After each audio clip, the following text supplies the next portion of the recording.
Sorry to stop talking, Snake. Lay your hair down, it's Friday. Y'all already know what time it Lay is. your The hair dopest down, it's podcast in the Friday. world right now. Lay Let's your get hair it. down, it's Friday. Let's go. Yeah. Look, it's Friday, so you can go and let your hair down. You got snakes, I got snakes, we on a common ground.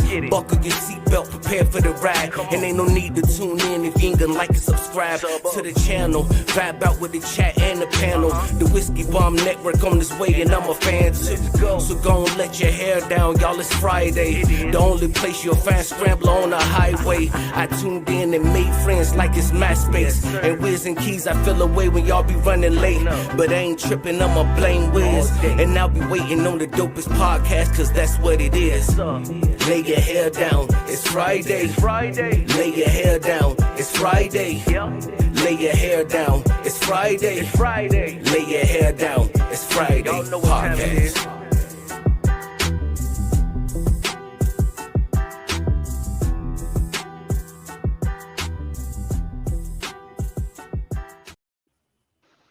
What up, YouTube? It is motherfucking Friday, and it's the second day of the new year. Let's go. First episode of the year. Yes, sir. Yup. Let's get it. What fellas doing? Shit. That's a great intro song. I love that.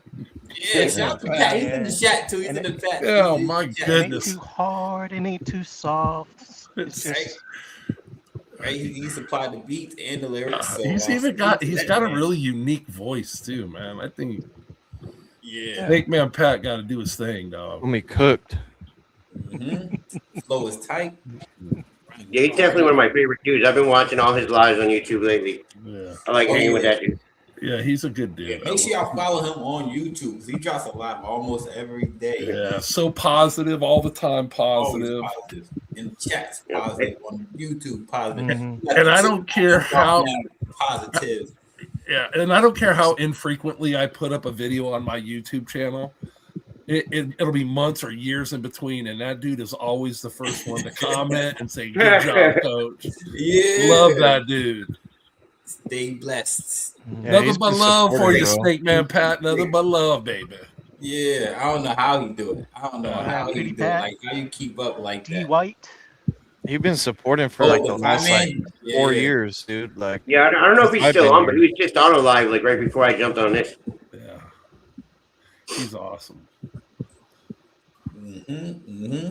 Knows how to keep the crowd moving. Yeah. So before we get started and before we say what the people in this chat, we're gonna drop this sponsorship video. This is there's two of them, and so yeah, y'all stay tuned. If y'all got anything to do, y'all go ahead and do it. Lindworm Exotics specializes in a multitude of reptiles such as ball pythons, duomoral boas, coastal rosy boas, and false water cobras, to name a few. They are dedicated to providing the public with well-adjusted animals with superior quality. Follow them on Instagram and Morph Market. Black Box Reptile Cages should be your go-to for high-quality reptile enclosures and rack systems. They offer versatile hatchling and adult racks that work with both Vision and Freedom Breeder tubs, as well as a wide range of terrestrial, arboreal, and bioactive cages. Located in Beaufort, Georgia, Black Box Reptile Cages offers local pickup as well as ship and freight. Check them out at blackboxcages.com and use code WhiskeyBomb25 for 5% off. Selected Reptiles works with a wide range of genetic combos, including Hypo-VPI Xanthic, DG-VPI Xanthic, and Zebra, but where they stand out is their work with Monsoon, Monarch, Sunset, and other high-end morphs. In addition to reptiles, they produce premium feeder rodents, delivering to Florida, Georgia, and North and South Carolina. Make sure to use promo code WhiskeyBomb5 for 5% off any snake. Check them out on Morph Market or reach out directly. From fur to feathers, Fuzzy Acres has your feeder needs covered. Whether you're looking for frozen rats, bulk rabbits, or harder to find feeders like quail and guinea pigs, they've got the stock serious keepers rely on. Visit fuzzyacres.com for clean, healthy feeders that are frozen and shipped with care. Remember to use code WhiskeyBomb10 to save 10% on any order, and as always, enjoy free shipping on all orders over $300. Grant and Mary of Rec Room Snakes have been breeding ball pythons and Woma pythons for over a decade. They're staples within the ball python realm, and most notably known for their work with the paint mutation and putting it to multiple codoms and recessives to truly unlock its potential. Please give them a follow on Morph Market to check out their incredible animals, and on Instagram to keep up with their projects. Ninja Balls is more than a breeder, he's a creator. He's the innovative thinker that brought you the Kiki Ball.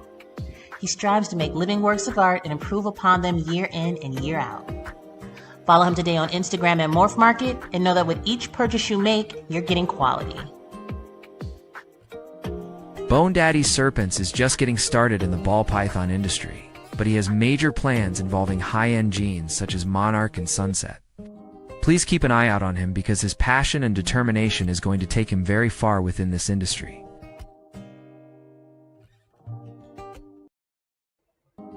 The Cocoa Dude offers you 2 different types of substrate for your reptiles. You can go with the black label chipper blocks with thick chunks, or the ready-to-go Cocoa to go. To get this premium cocoa, just visit their website at cocodude.com. B&S Reptilia is truly a one-stop shop. Check him out for colubrids, boas, bloods, ball pythons, and more. He also services the tri-state area with his rat breeding and is a PA distributor for Chipper and Cocoa to Go. Elevate your brand with Forever Kennedy. They specialize in high-quality, personalized memorabilia customized with your logo or slogan on a wide range of products. From everyday items like tumblers and t-shirts to professional gear for medical teams and staff, they help you showcase what matters most in style. Use code WhiskeyBomb10 to enjoy 10% off your order, and as always, free shipping on all U.S. orders over $50.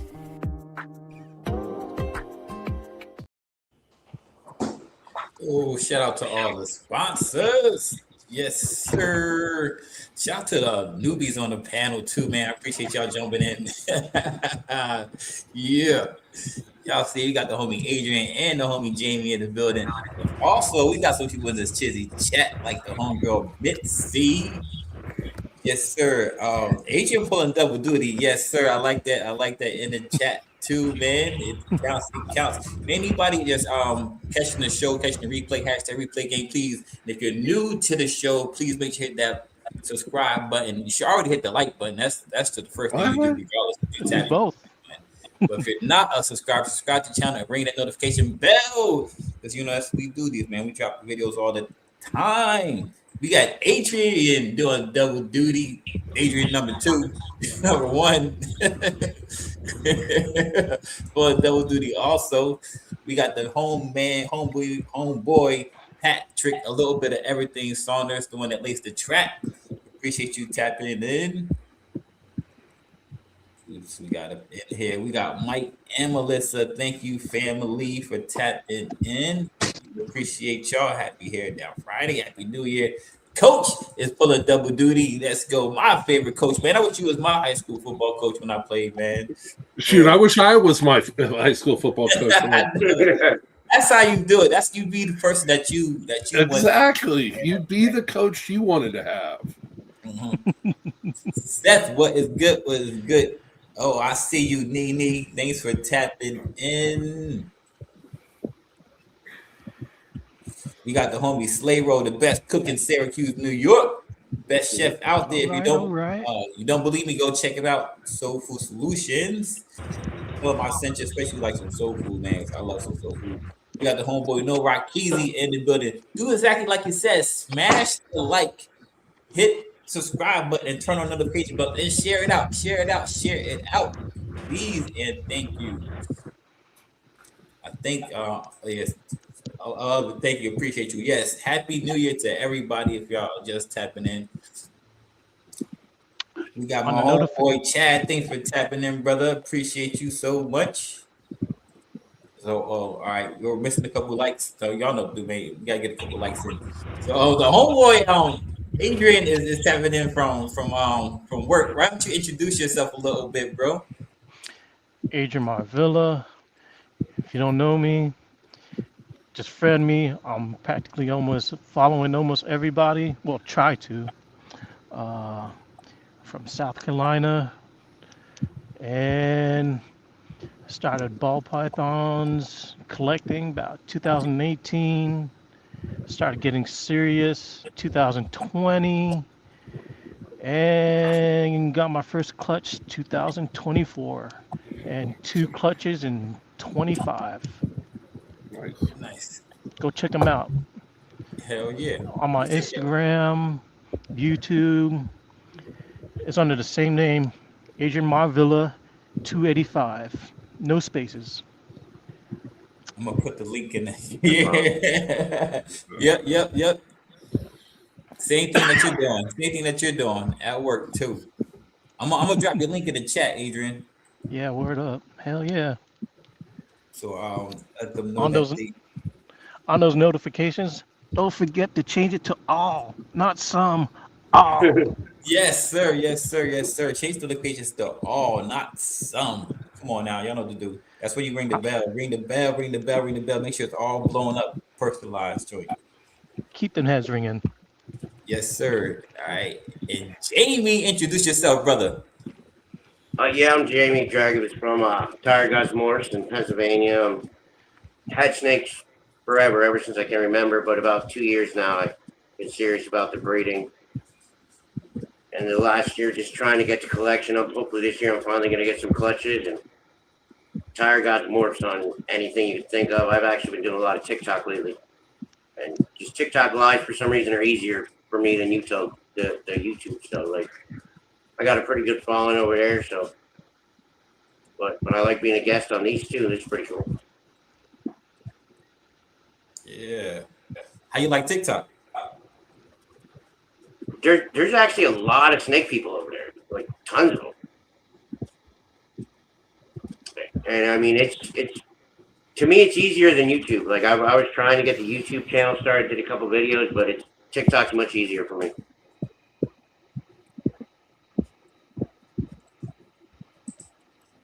TikTok is harder to me because I like to see the chat and interact and all that stuff is so hard.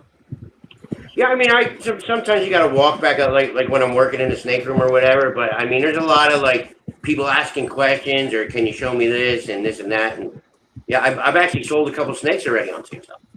Oh, nice. How do they do their lives on TikTok? Is it like StreamYard too? No, it's just like right through the app. You just click go live. That's it. I'm using the StreamYard today. Oh, no, Rocky, you want the link? I said you at the office. You in the office chilling. I'm gonna send you the link. This is Adrian's link right here. So y'all know what to do, man. Give him a follow right now. Oh yeah, I just started an Instagram too. Same thing. Same name. Instagram? Same name. Don't change nothing.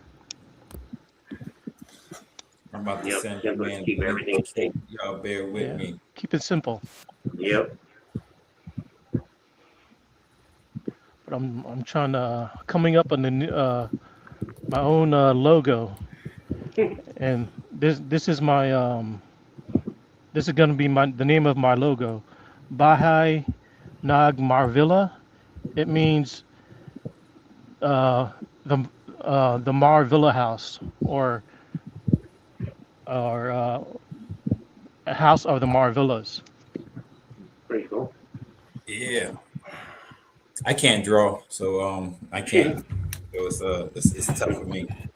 I get messages all the time on Instagram. Somebody wants to make my logo for me. All the goddamn time.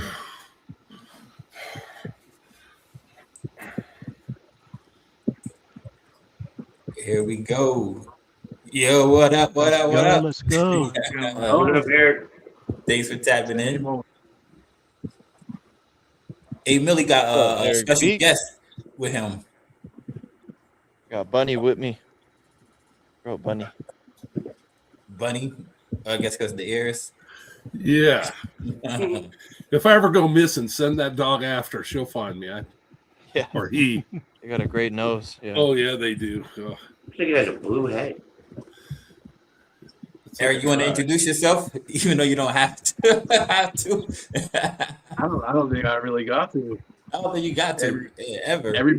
Everybody seen me in the chats and knows who I am. Anybody else hearing him? I can't hear him. Yeah, we can hear him. I got it.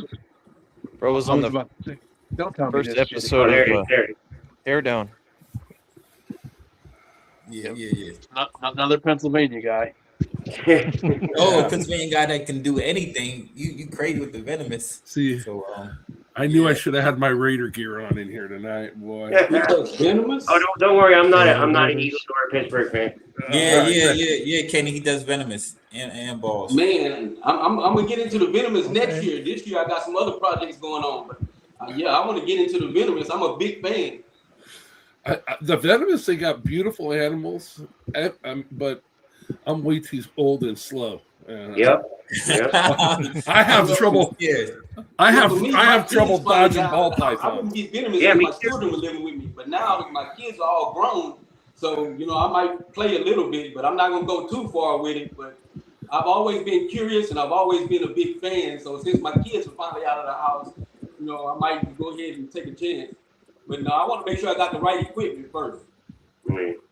I The first snake I ever fell in love with was a king cobra. Oh That's yeah, what I want. I could give you Cobra. 5 snakes right now. They're all venomous. If I was going to go venomous, they're beautiful animals. I think that blue insularis thing is. Oh yeah. Oh yeah. Green tree Black mamba. python, get the hell off the tree. If you got a blue insularis, that is a beautiful animal. And and then if you guys look in Arizona, the speckled rattlesnake comes in 3 different color phases. They're beautiful.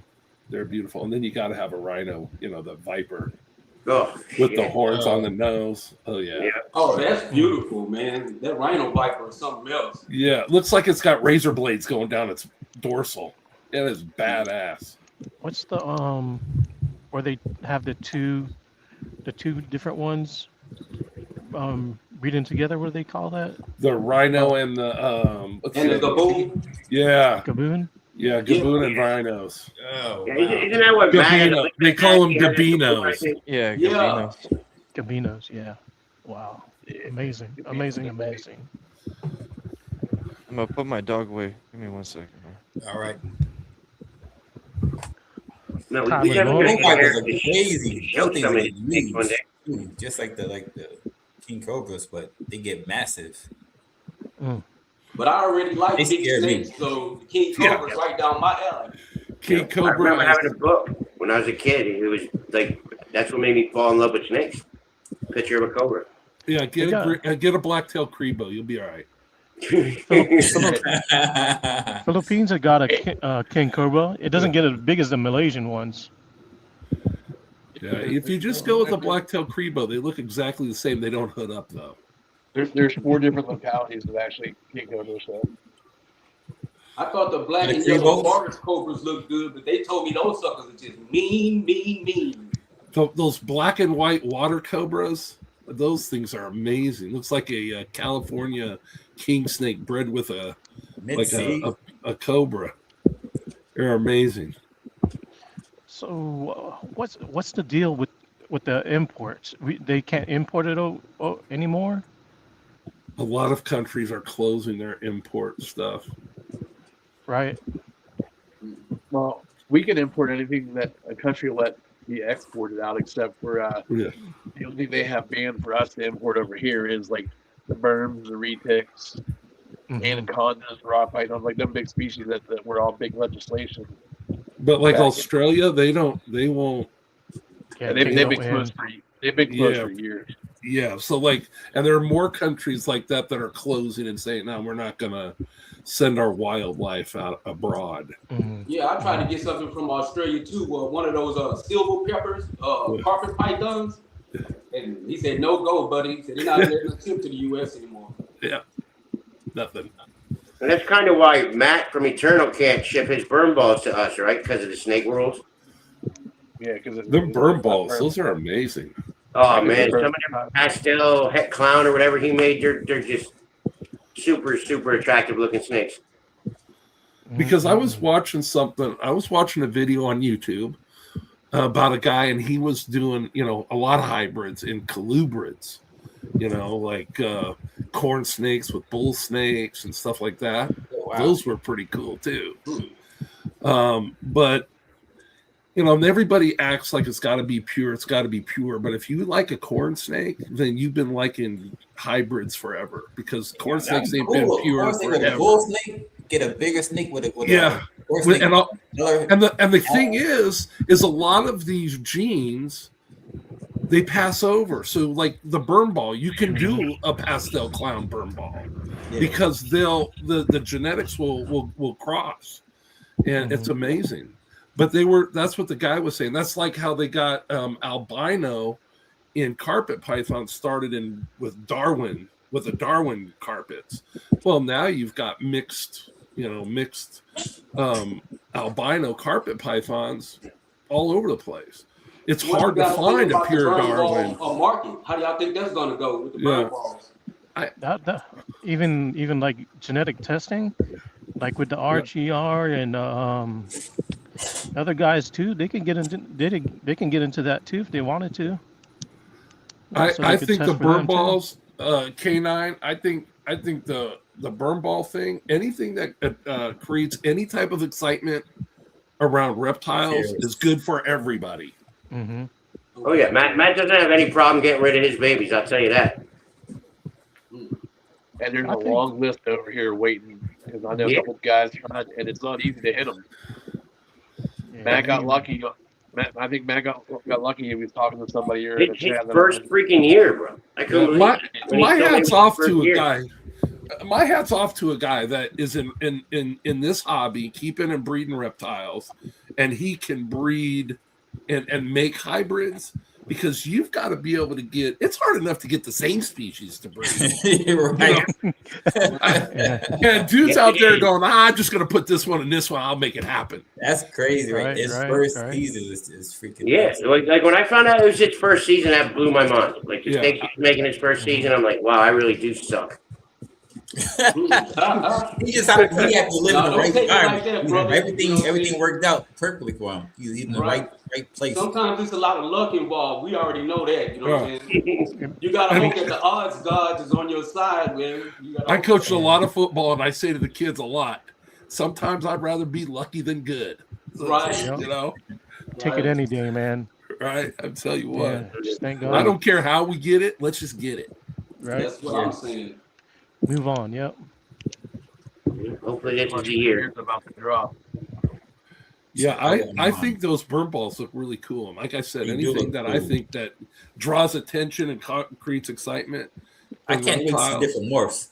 Oh, yeah, but you're already seeing them. All you got to do is Google that stuff and start looking through it. They're amazing. Just amazing. Yeah, he was just talking the other day about putting banana into it this year. Yeah, and so then the nice thing about it is you can make another animal that, because the burn ball, they ain't gonna get like Burmese python size. That's just not gonna happen. Exactly. They're gonna get super dwarf size. Yeah, well, that's what I'm hoping happens. That like they can get around the no Burmese rule because it's a burn ball. Right, it's a hybrid. Yeah. Yeah, but they still not letting them ship that into the country. The burn balls, they're stopping that at the border. They're not letting them do it. I think U.S. Ark needs to work around it. Instead of calling it a burn ball, call it like ball burn. It's already being worked on. There's people over here trying to breed them as we speak. Yeah. Who's like Dylan or somebody breeds them? These balls or somebody breeds them too? I've seen a couple of guys. There's a few people. Yeah, but every time I see one, they're just amazing. I ain't seen one that I went, that's not very good. And I've seen a lot of ball pythons that I've gone, that did nothing for me. Be like, what? That's it? That's all there is in that? Yeah. It's just something, the way the patterns, like if you like a silky way, a silky way is a combo, it's a ivory leopard. Yeah. Right. And the dude back in Malaysia was the first one to make them. And they look like they show the pattern, and it really looks, the pattern reminds me of a Burmese. And that's what I kind of look at the burn ball, and I'm like, that's what it reminds me of, the pattern of an ivory leopard ball python. I love those things, man. It kind of, I don't know I'm if it's breeding just to with make the one baby, this year. but it almost like the pattern on them stands out a little bit more than a ball python, kind of like. I don't know if it was Yeah, just, I don't it's know, like baby. it glow. It's crisper and cleaner than, Yeah. because if you look at berms are usually, they don't have a lot of tipping. They're not a big like blacking out, browning out. Their pattern, they stay pretty much what they look like the day they, that they hatch to the day they pretty much, catch them and kill them in Florida. Wow. Oh, shit. I heard the attitude on them is really good. They're just the combination between the ball python and the Burmese, and they telling me that as a pet, they're just the tops. I mean, they're just the best snakes you really have. Yeah, they people say that. See, I don't. Yeah, I want to know for sure though. They say Burms that are just dogs. Berms are pretty docile animals as a big snake. I mean, and that's why the African rock pythons, they look real similar, but their But aren't they temperaments are mean? totally Yeah, different. exactly. God, yeah, those those are supposed to be assholes. bite. They're worse than Jay Prehistoric retics. Yeah, right. Hold on. What we're all doing Well, here if you were one of Jay's retics, you'd be pissed off too, guys. What you about to say, Eric? we're taking back content from like whatever, because most of the stuff that came in from African rocks was all imported stuff. So everything from the wild is naturally a little bit more defensive. Right. No, you're right. But see, that's the whole thing. Their temperament was so different that they never even were like, don't even bother with that. You just get a Burmese. They look so similar, and the temperament's already good. So why mess with the rock python? I like the rocks better. I like the patternless rock better than I do the patternless pine. You and I look at it and we can tell the difference, but your guy that's just your normal run of the mill, he's looking at him going, that's the same thing. That one's just mean. He's not mean, he's scared, and he thinks you're trying to do him harm, and he ain't gonna have it. Yeah. Hey, Keith. Don't rocks get bigger?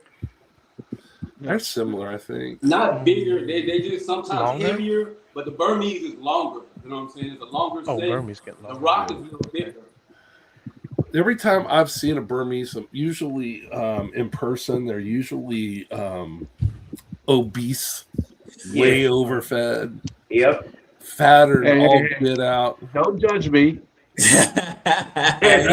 I'm fat too, but I keep my snakes lean. I try to, you don't want all this. Is there a cutoff? It's easier to be thin, dog. I'm telling you. First one I ever seen as a kid was some guy that always did our summer festival thing, and he would take them down to the park, bring all his snakes. He had like snakes, lizards, and everything. But he had this Burm, and she was like puppy dog tame, but it always took like 4 guys to get her out of the crate, and she just waddling along on the grass. Yeah, she didn't slither; she rolled. Yeah, she was definitely a fat one. Do they have like a max cutoff weight or size for any of them? Like snakes always grow forever and ever. I think the biggest problem is they don't do any enrichment with the snakes. They don't really take them out and let them move around that much. So they sit there on whatever they eat, and they sit there and get fat. But the ones like my retics are not fat, you know what I'm saying? But I take them out a lot. I let them move around a lot. Well, and I think it's too with the frequency that they feed too, right? So it's like if you're feeding it every 7 or 14 days, a python's digestive system takes 14 days to go back to a relaxed state. So if you're feeding your python every 2 weeks, they're constantly digesting. So you can get away with feeding a really nice sized meal about every 4 to 5 weeks with an adult python, and that's how they're going to eat in their natural environment. Not only that, but that's how their metabolism and their system is set up to work. You know, people they think a healthy reptile is an eating reptile, and that's where we get in trouble. I try to do something like that with my retic, try to get bigger, try to wait a month or so. But they show me when they're hungry. Right. You know and their behavior changes when they're hungry. So I kind of I bow down and kind of feed them when they really show me they're hungry. But I'm gonna tell you what, you come around me for a while, every time you're around me, every second, every minute that you're near me, I'm going to be like ready to eat chocolate donuts. Right. But should I eat chocolate donuts every time I want to? Hell yeah. You Probably maybe, not. yeah. I'll be like, yeah. Probably not. But you And then you got to rethinking it, though. remember that these animals are ambush predators. They are eating, when food arrives. They're Right? opportunistic. They may think they're thinking, I may not see another one for 6 months. I better take this one. It's like they have no memory. Yeah. So it's like what you got to do is you've got to kind of think for them and say, you'll be all right. And then the size of the prey is key. You can't feed them, a female ball python like one adult mouse a month and she's going to be good. Yeah. I'm feeding the biggest size medium rats I can to my adult females. I get my adult females darn near will show almost a lump after they eat, but they don't get fed but every 4 to 5 weeks. And then when I start pairing them and breeding them, then I want to step up the food, right? Because I'm not changing temperatures. They're going to be barometric pressures they're really tuned into, and I step up the food.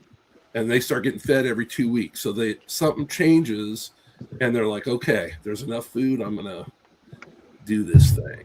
You feeding smaller during breeding season or same size? Same size. Because now I want to put some fat on her because she's going to need it when she lays. She's going to look like a flat tire. So if you don't put the weight on them, that's where you get in trouble is when they try to produce the eggs and try to lay the eggs. They don't have the energy and stores, fat reserves to burn to make it happen. And that's where they get into trouble and you start losing females. So I try to, we used to say back in the day when I got into the hobby, I'm working on year 13, you got to feed them to breed them. But you got to realize everybody back then was feeding ball pythons every 7 days. So it was like, yeah, I'm feeding the hell out of them. I don't know, step them up to every 3 days. What do I, and I always say that ball pythons they're not picky eaters.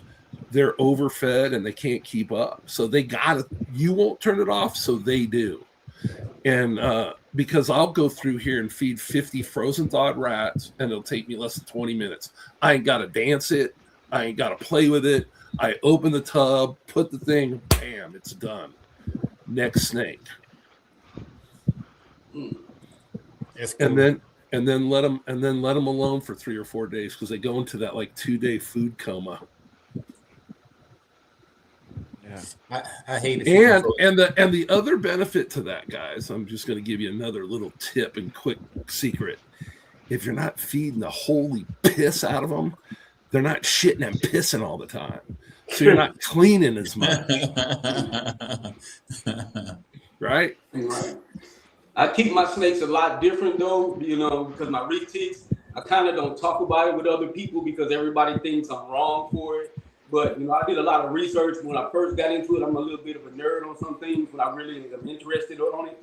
And so I go that extra mile to learn. And what I learned about a lot of the retics, they're in a rainforest environment. So the environment I have for mine, I don't put them on paper. I don't put them on dry bedding. The bedding is moist, just like a rainforest floor. You know what I'm saying? So I don't even have to soak my retics before they shed because I have a mister or a sprayer that I mist them and I keep them kind of damp most of the time, like they're in the rainforest. So I keep that environment, and so far, my snakes are beautiful, man. When I take them out, they look like they're oil painting, you know what I'm saying? Right. They're beautiful, and they shed in one piece like a Christmas stocking. So, you know what I'm saying? See, and I think if you're having success, I'm a big fan of do your own thing. If it's working and you're enjoying it, I don't give a crap what other people think. Huh? And the animals are thriving in it. So right. If your animals are thriving and doing well, man, you talk to the hand. I ain't got time for you. I'm going to do what I enjoy doing, and I'm going to do it the way it works for me and the way, because what I'm telling you, this isn't something that I just worked out in the last couple of months. I've been doing this 13 years. And I'm learning every day. Every day I change something up. Then you have that guy on Instagram or whatever social media that's been doing it for a year and swears to God he knows way more than you do. Oh man. I've been doing I don't know anything as far as I love to learn, man. When I'm in front of some of the older guys, or I'm in front of somebody who has anything to say, I'm trying to pick it up because I never know what's going to help me out with keeping my animals, because I'm big on letting them thrive. Right. But if they don't look exactly perfect to me, if something is not completely right with them, then I'm looking for a solution. I want to have my animals to where they look their best and they act their best at all times. Right. And you do what you have to do in the climate and area of the world where you live to make that happen. See, I live in the desert. I live in the desert. Yeah, we run some days here in the summertime, 8% humidity, 18% humidity. Yes, the desert is dry. 80-something% humidity. Right, right. So me trying to tell you how to handle humidity where you live, and you trying to tell me, there's going to be a disconnect there, because your starting point is way different than my starting point. Right. I used to run humidifiers in here and crap. I don't do that anymore. Now I can get the room in here just with all the water and moisture that's in here. It's close to around 40. And then when you start putting a water bowl near a heat source in their cage, their cages go about 10% maybe more than it is in my room. And that's beautiful for ball pythons. They love it around 50 to 60%. I think some folks keep them a little bit too wet. I used to keep on the cocoa chip stuff, and I love it. I think it's great. If you've got less than 40 snakes, I would say maybe that cocoa stuff is top notch. But I'm like 100 snakes in my collection, and when I'm in here cleaning and going through stuff, you need to get through it, and you need to be able to see stuff quickly, and be able to correct things that are wrong. So I keep on paper. Everything in my collection is on paper. Everything in my collection eats frozen thawed. 90 plus ball pythons, and every single one of them eats frozen thawed. I haven't had a live rodent in this snake room in over 5 years. So they're not picky eaters. They're overfed animals. And we're stuffing them full of food and then going, they can't. I mean, we're like we're body shaming. We're like making fun of the fat kid because he couldn't eat, the entire thing.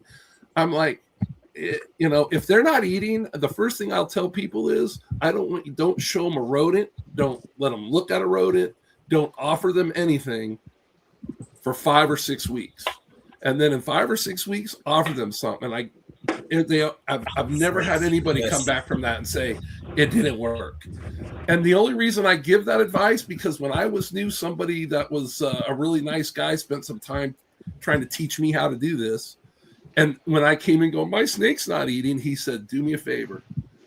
Don't give it anything. Don't even offer it anything for like 6 weeks. And then offer it something. And then let me know. If it doesn't eat, we'll talk about something different. And I was like, all right. So I went, it worked. And then I started realizing, okay, when they stop eating, shut them down for 4 or 5 weeks, show them, bam, they're right back on it. So that's when I started adjusting the way and the intervals where I feed. I don't feed on a schedule. I'll feed on a Wednesday night, a Thursday night, Sunday night, whatever night I have available. And I don't feed the whole collection in the same deal. I have 100 snakes. I might feed 20 in a feeding. And then tomorrow night or 2 nights from now, I'll feed another 20. And you just kind of got to keep a record. And I'm not saying that every ball python doesn't need to be fed. My stuff that I'm growing up eats about every 2 to 3 weeks. And I feed by body condition. When they start looking like this one's he needs a meal. It's a lot easier to correct an animal that's a little too light, a little too thin, than one that's overweight. Once they're overweight, you're talking years to get that weight off. Right. That's all I got. I'm done. Hey, hold up, Coach. I got a question for you. Yeah. So when you got a new baby coming, what are you starting them off with? Live? I haven't had a live rodent in here in 5 years. All of my babies are started on frozen thawed mouse hoppers. Okay. Now, When you start on frozen thawed mouse hoppers, I'm going to tell you something. You're going to need to be patient. And you are going to have to puppet that joker a little bit. You got to be. I just say I'm going into the snake room. I'm going Sesame Street. When I was a kid, I always wanted to be on Sesame Street, and so I'm a puppeteer, man. And you got to be a little patient because they're really unsure. But once they realize that that's a food source, bam, off and running. And then I don't have to convert anything, and nobody that I sell or I give away more snakes than I sell. If you get a snake from me, it's frozen thawed already. It's a frozen thawed already. So you don't have to convert it. Just don't feed the hell out of it. And I tell the kids that, because I work at a high school, so I give a lot of snakes to kids. And I tell them, you feed this snake every 14 days and you feed them this big of a rodent. And then in 3 or 4 months, you give me a text. They text me and I say, okay, go get this size rodent and back them off to 21 days. And that way they don't have a really fat snake, because these animals are long-lived. They're long-lived. They'll live 40 or 50 years, maybe longer. There's a recorded animal known 40 years old in a zoo, female, that laid a clutch of eggs at 40 years old. That's wow. Okay, so they're long-lived. And I've been in this hobby for 13 years. And they were breeding all bejeebus out of ball pythons back then, too. And I just want to know, where are all these 15, 16, 17, 18-year-old ball pythons that were making babies when I got in? Because I don't see many of them, but there sure was a ton of them. But I'm going to tell you where there are. The majority of them have died an early death because they've slid around or drug around a whole bunch of fat. And they don't have places like humans to store it. So it breaks their lives down way quicker than ours, because they store their fat in their organs. So they get fatty liver disease, fatty tissue disease, all kind of fatty diseases. It ends their lives prematurely. And I've always said, I'm doing this for me. This is a hobby to me. And I'm always trying to do what's best for my animals. And I'm always going to be the one that makes the best decision for my animals, is what I believe. And I believe you're the ones that can make the best decision for your animals as well. So if you don't do it like me, I ain't got no problem with you. Do your thing. I'm just trying to give you some of the things that I bumped my head on along the way. That way you don't have to bump yours. Let's follow that up. What would be the longest you would let a hatchling go without eating?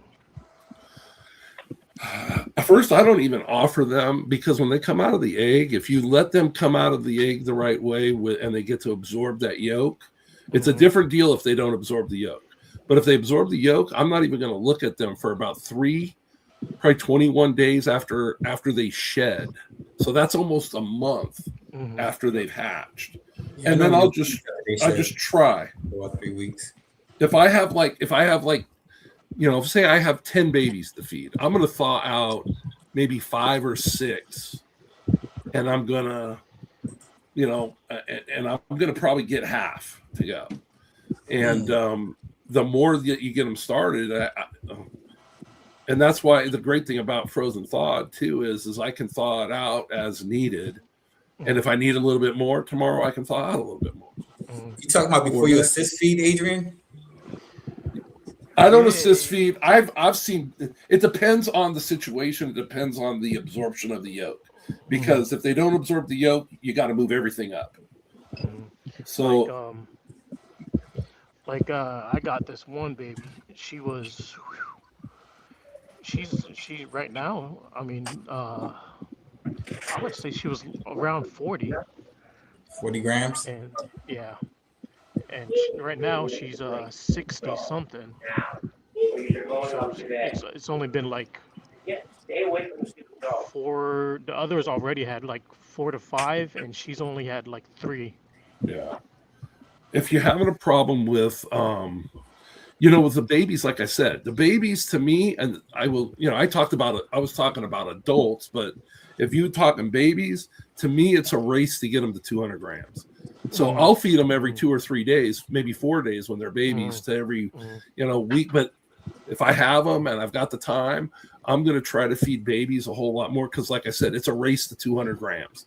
You get them to 200 grams and eating frozen thawed, and now you can back them down to about every 10 to 14 days. But to me, it's a race to 200 grams.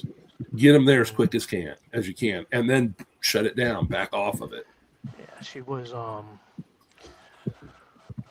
so in this situation, she didn't shed after she absorbed all her yolk, Right. and she didn't shed until probably a month and a couple days after. Uh-huh. And then after her first shed, she was down in like nothing. Right. Yeah, frozen thawed. Yeah, she'll be fine. You know, once they're eating, once she's gaining weight. Yeah. Once they're eating, I really don't worry about them if they go off of food. They're not going to starve themselves to death. And once they've made that's a food source, you're good.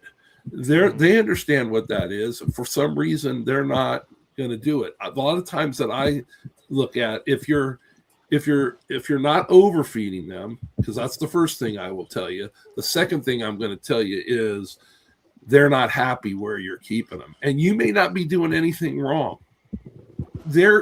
Everything is set in their tub or their cage, just like everybody else's. But for whatever reason, the cage is too big. There's not a hide. They feel exposed. So then I start making changes in their tub, or just change their tub position. Put them lower in the rack. Put them higher in the rack. Because when we're heating heat tape, it's going on and off, or if you're doing a pulse, it's still adjusting and up and down, and there's some fluctuation in heat, and there's some fluctuation on that heat tape. That's why your tubs at the bottom of the rack are always cooler than the ones up in the middle and the top. Usually because it's going the full length of the heat tape. The ones at the end of the heat tape don't stay as hot as the ones in the middle of the heat tape. See what I'm saying? They're within degrees, but to them, it's a big deal. So maybe try to move that baby into a little bit warmer position in the rack, or try to move her into a little cooler position in the rack and see if that works. And then just make sure she feels like she's got a hide that she can get in. And if she's small, make sure the hide's small, because she's not getting the same thing out of the hide that her bigger siblings are getting. So she needs a smaller hide. I have no hides. And so that may be something you want to look at. Maybe you give her a hide. Yeah. Yeah. I mean, they're all taking them. I have a female up here that I've had her since she was a hatchling, and she was the biggest, finickiest thing that I ever had. I mean, there was a time that I really believed that she wouldn't eat anything but hairless rats, and then if I take her hide, the hide I could give her the same hide, it's just not that hide, she go off feed. Yeah. I put that hide back in. It has a smell to it. Right. She's back in business. But that's what I'm saying. They're all individuals. And you've got to find the one. Sometimes for each snake, it's different because they're all different. And a lot of times we seem to forget that just because we keep a whole bunch of them in the same room, we think they should all be doing the same. And that's never going to happen. Like if you didn't need hides too. Yeah. If you're not using a hide, the first thing I would say to you is put a hide in. And I'll bet you. And then when you feed her, let her stay in the hide and introduce the prey just to the hide opening and see if that'll get her. Because the more secure she feels, the more apt she's going to be to eat. Because they know too in their, instincts that when they're eating, they're the most exposed, and they are, it's easy. Vulnerable. Thank you. I'm old. Sometimes I can't remember my words. Thanks, Keys. But yeah, so they're vulnerable. So the thing is, if they're not eating and all the temps and everything are right, and they're in a room and in a rack with other snakes that are eating, you got to make that snake's not feeling it. So you got to do something that's going to impact that snake. So a hide some things other than just a water bowl in her tub that are going to make places for her to feel where she can be in cover. And I think that you'll find out she'll do a I'd lot like to better. share my experience with this clutch I just had. Sure, go ahead. I just weighed one of my biggest females from the clutch, and she weighed 130 grams. So we're getting there. Damn. Yeah, It's a we're big getting there. one. That's going to be an easy one to get to 200. I had six animals hatch, and only 4 out of the 6. No, I'm sorry. Only 2 out of the 6 ate on their own. I had to assist feed 4 of them, and just slowly, like one by one, they would start turning on the food by themselves. And like right now, they're all eating on their own now. They all got it. They figured it out. Some of them just needed a little help. Some of them just, needed a little assist, and then they would wrap it on their own. But I had to definitely step in there and assist feed, and now they're all eating on their own, just like a couple months later. So I'm really glad that I did that and just got it out of the way and just got them going like faster. So I assist fed 4. Now all 4 are eating on their own.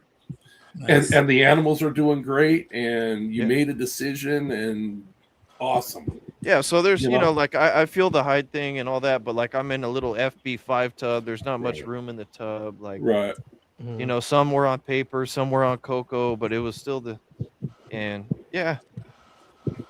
But they're all individuals, and I think your deal, and they grow and they adjust and they mature at different rates, and just like everything else in the world. So. Yeah. I don't tell anybody.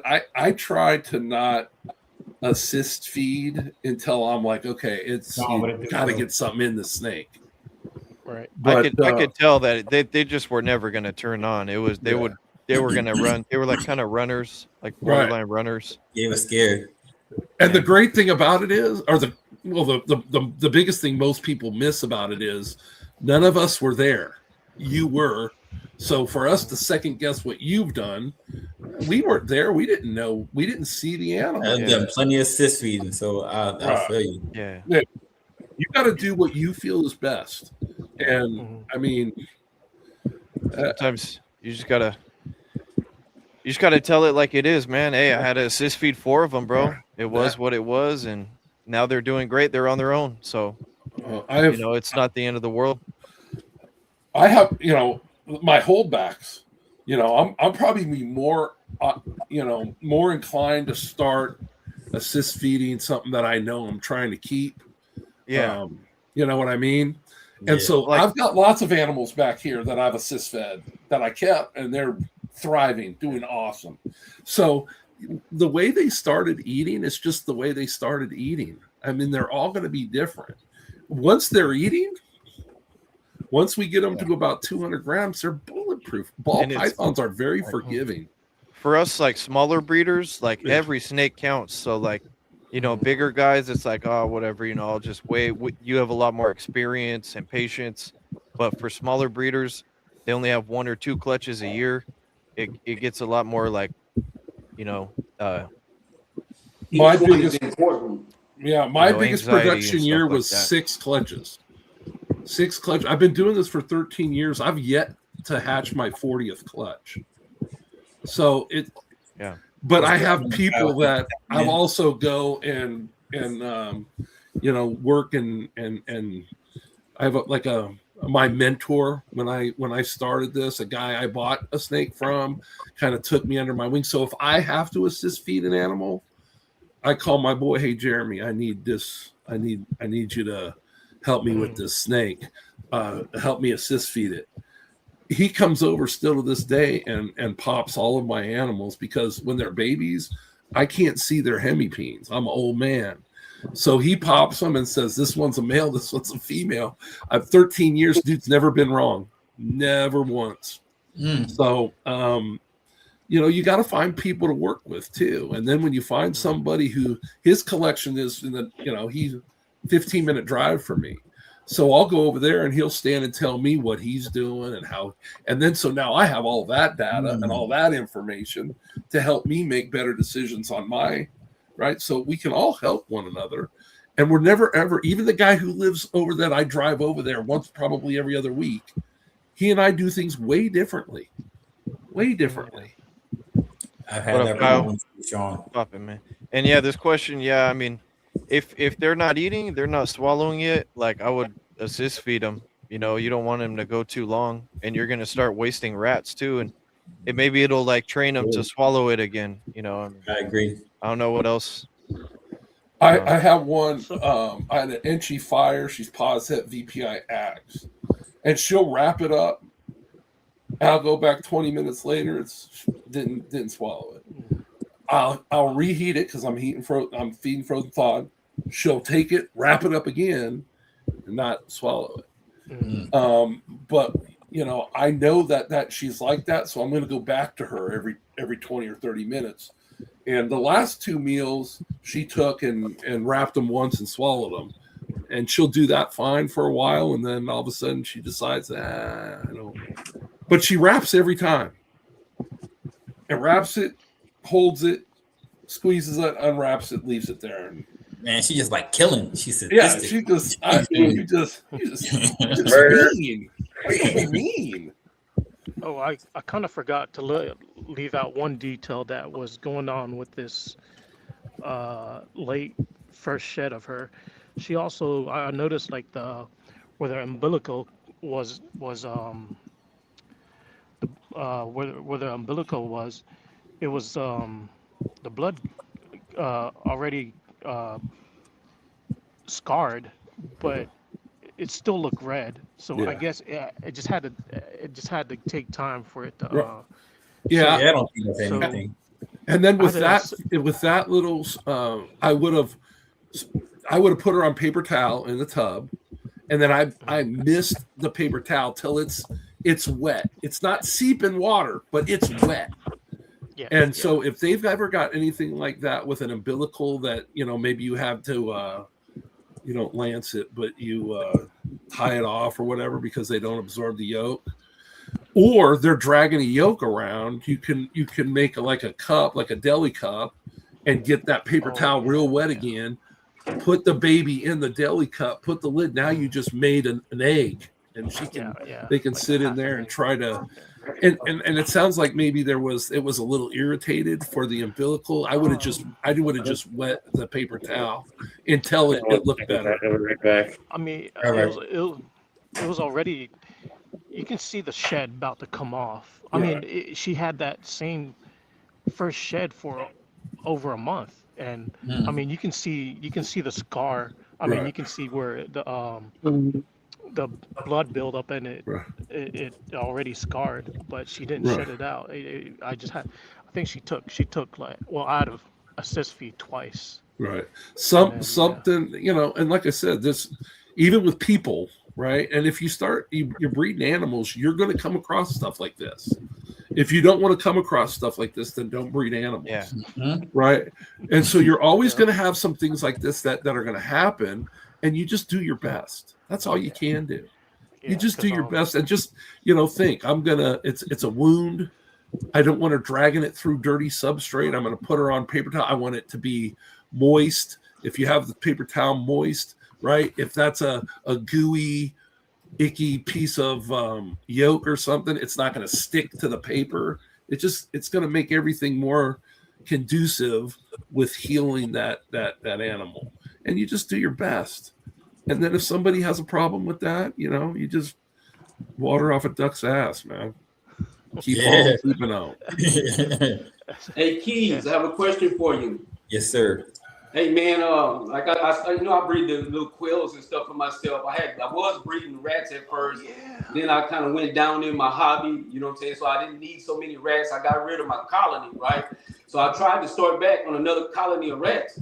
But this colony that I have now, they keep killing each other, man. I can't keep them straight, you know what I'm saying? Like I had I thought I have 2 males and a female in one, you know what I'm saying? Or 3 females and a male.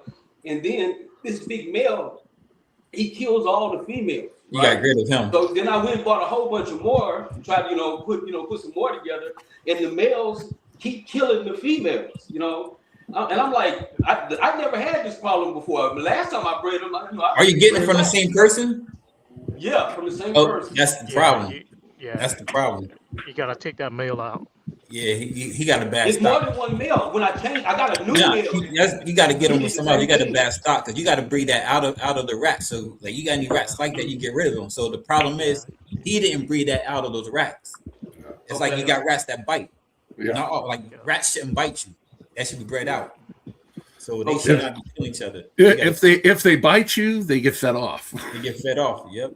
Right, but I tried to start me a new colony, man. I spent a little bit of money. You got to go somewhere else. About 40 rats, but I mean, all of the females are dead now, and then the males are killing the females. So I never when you seen go- that before. Yeah. So when you go pick a rat, try to get them where they're at least a weaned, so you can raise them up yourself. Yep. And they'll get used to you. Okay, I was buying adult rats. Yeah. Yeah. Or at least try to get it like a small, and they'll Or you got like a breed, like damn, like get somebody's breeders. I tried to go down to mediums, right? But it didn't stop. And I guess, like you're saying, it's just the same person. You know what I'm saying? Yeah. I put the males and the females together. They stay together for about 2 or 3 weeks.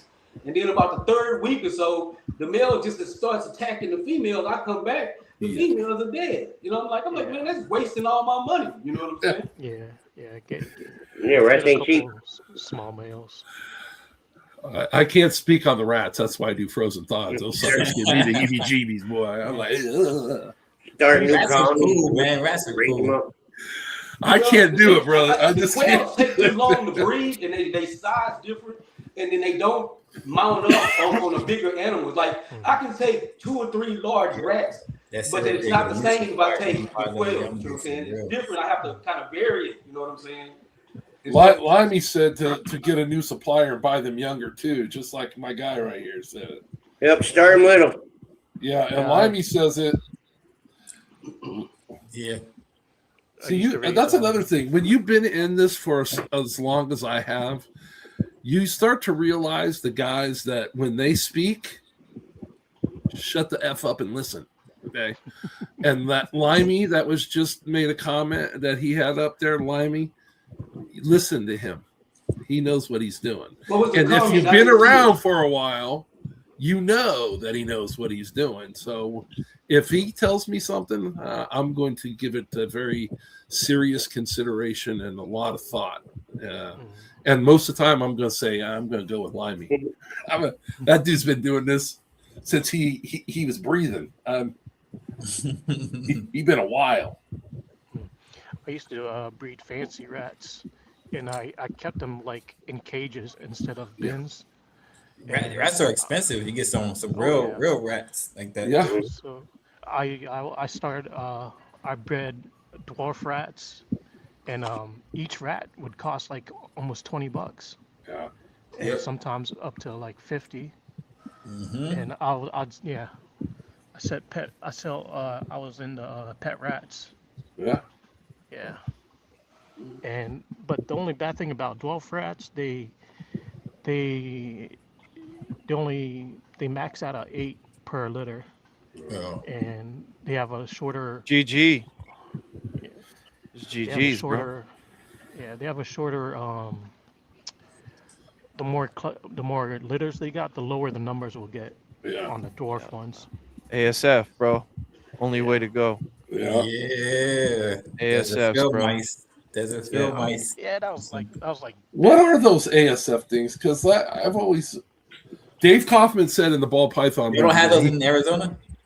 ASFs? Yeah. They ain't Arizona softwares, they are do. they? Nah, they're African softwares. Well, that's what I'm saying. Dave Kaufman, when he did the ball python movie, he said he didn't see no software rats running around. That's because they actually aren't they like European? That's what I'm saying. Further European. They call them Maltese. They got African. I guess it sounds good. Yeah, well. No, I think they named him African because the first part of Africa he was in didn't have them, but the southern part has a lab that made them. Oh, yeah. What do I know? Yeah. He said the first part they were eating shrews and moles and all kind of shit, But then when he got down to Togo or whatever, where the Voltas were from, Yeah. that's where he found the lab that had the African sulfurs in it. Which part was he at when he said the ball pythons be in the trees and ate the birds? Which part was that? I think that was one of the last parts too, like the most southern part. There was some paper that came out, I don't know, like 10 years. I don't think it came out 10 years ago. I think 10 years ago, people were trying to find this thing and tell people that ball pythons are semi-arboreal. Okay, wait. Yo, I don't know. But they do be climbing up. Everything will climb up if that's the only option. I think a lot of it was the ground. If you have, like, I keep on paper. So if you got a ball python that just, sometimes they just pee, it is everywhere. Paper's wet. You'll know that they've peed in there because they're laying on top of the hides. I even had one the other day because she had two hides. She was streamed across like a bridge. She didn't want to touch the wet paper. So, yeah, you can. They'll tell you that they don't want to. They'll go up if the ground is wet. They ain't gonna stay on the ground. You know, they're not gonna drown, and they have wet seasons where they're from. So if they've got to go up, but they also said in that paper that the animals that they were finding in any type of tree or any type of climbing were young males. Well, young males are a lot smaller than everything else in ball pythons. So I've got vision cages, and I got ball pythons in vision cages, and they have a lip that goes across the door, and they'll climb up on that lip and stretch themselves across that lip and get about 3/4 of the way across and fall off. Now, if you put a green tree python in there, I guarantee you ain't gonna fall off that lip. It'll live on that lip. Ball pythons are not arboreal. They are supposed to be on the ground. I know Rakizi. Guys, hey, if anybody ever needs any help with dog training or horse training or anything like that, I've been doing that, man, over 20-something years. And I have to go right now because I got some work to do tonight. We're doing some protection work tonight. I'm probably going to post a couple of videos and let y'all see some of the police work that I do with some of the canines. But if y'all ever need any help, man, y'all hit me up, man. I love this community, and, man, I'd like to help anybody out that needs any help. I'm gonna tell you what, I might need some help with my dog. Always, brother. Always. Happy New Year once again. Happy New Year. Take it easy. Yeah, good meeting you, brother. I used to wear the countries. Fucking limey. What do we got there? Not semi-arboreal. Right. Thank you, Limey. God dang it. I used to be able to climb trees too. God. Yeah, right. My fat ass doesn't need to be up in a goddamn tree. So do you consider yourself semi-arboreal then? Nah, I'm not semi-arboreal, but I used to climb the hell out of a tree. I love Limey. God damn, I love that guy. Thank you, Limey.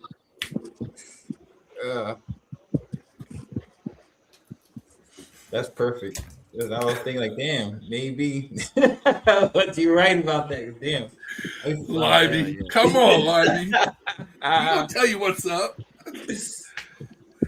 I'm going to tell you Turn what. up. If it's around snakes, listen to what Limey has to say. Turn up, bro. It's fucking Friday, homie. That's what arboreal, right? Semi-arboreal or whatever. Behind. We're going full arboreal, dog. Full arboreal. That semi-arboreal shit, dog. Let me get a If quick you're shout gonna out. do it, Andro. Get a green if tree. you're gonna do it, go all the way. Do it right. I want to do a quick shout out real quick.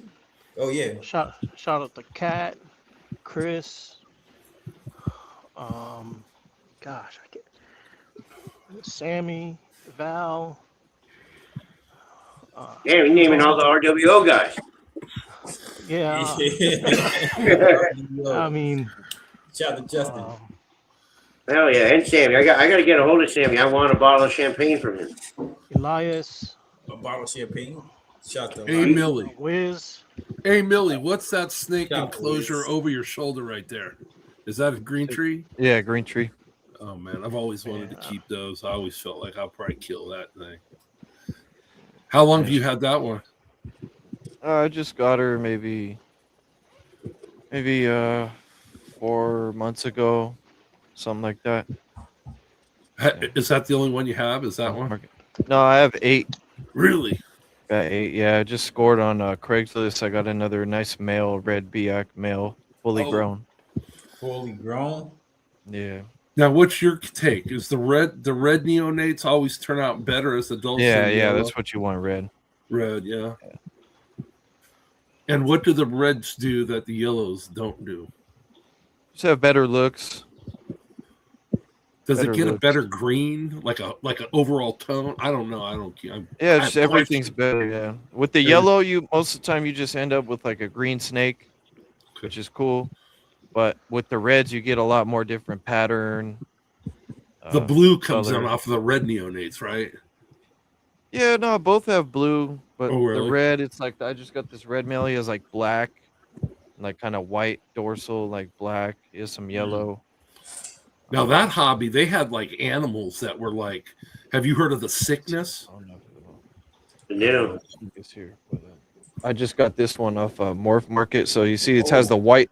Yeah, it's yeah. This was a red, and it was like severely dehydrated. So I Yep. basically I rescued it off of Craigslist. Right. It has a nice white, yellow face, and black, black melanism throughout. Yeah, it's hard to I can see. see it. I can see it. You can see the spectrum. Yeah, I scored $500 on Craigslist. Oh, for an adult. For That's adult good. red male, my only That's- red male that I have. So I'm gonna sell a sarong at the Reptile Super Show.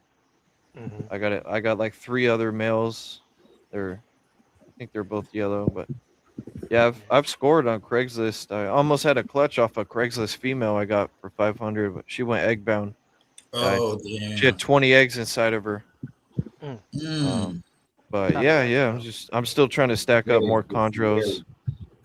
I mean, how did Now there, if you want to make money doing snakes and you're good at doing snakes, I mean, them captive born and bred chondros, they fetch a nice penny. I mean, even the yellow babies now.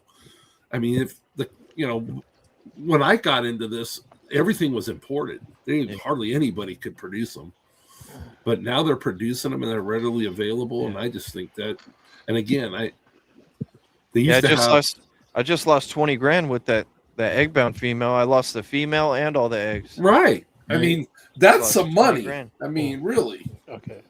And you could do that for a long time, and But it's not about the money, bro. I'm in it because I love these animals. Yeah, and, that's what I want to hear. I don't give a fuck about the money. See, the thing is a lot of these ball python guys got into this because somebody told them. Yeah. Somebody sold them a dream. That's another topic. Yeah, dude. Totally. It's like, bro, they said that ball pythons, bro. They said it was easy. Yeah. I could barely get a fucking clutch, bro. I could barely incubate a clutch. I could barely get a clutch to hatch. I could barely get the babies to survive. Like, that shit is not. Yeah. Like, you got to be in this shit for the fucking long haul, bro. Like, Yep. you got to breed your own rodents. Yeah. You got to clean your snakes every day. You got to feed them. You got to breed them. They ain't Pokemon cards. That shit It's is a lot of work just to trying make to like get a small $20 on snake, them. bro. Like, a fucking $100 snake. So I'm starting to get into. I've grown up a small group of bull snakes, and they are way different than ball pythons. And I've got a new pickup coming from Utah, another male, because I have 1.2. So I was like, God, if he don't work, I'm kind of out of this. I'm not really doing anything. So I got another male, and he's just beautiful, and I can't wait till he gets here. And I really enjoyed the pits, man. I think I want to do gophers, and I want to do all the pits, at least one. So bulls, gophers, and pines. Yeah. I want to do the northern Mexican pines, the Jani. Get the wolf to step on Jani. They are easy. That's why 1 billion people are doing this. And that's the whole thing. Yeah, Most of the guys when I got into this, they were Once you snake get it guys. down, you get the routine down. Yeah, they were snake guys. They weren't in business. They were into snakes. And the whole thing was when I got in this, the name of the game was to produce your own beautiful snakes, not buy somebody else's 5-6 gene triple het and then do one breeding and say, see how great I am. Yeah. The thing is I think where this hobby is going to go, it's not going to be the gene thing, because right now you got a bunch of people in this hobby that all they're doing is stacking genes. They're stacking genes or making copies, I call it. If I hear one more guy say, I'm in my Batman project, that's not a project anymore. Everybody knows how to do Batman, you know. And the thing is I think what you're going to start seeing is like these going back to more of that like boutique breeder, where you're going to be able to look at those snakes and say, oh, that's Coach's snake, or that's something Coach is doing, or oh, look at that, that's something that Keys is doing, right? And I think that's what you're going to have to find if you really want to make a mark in this deal going forward.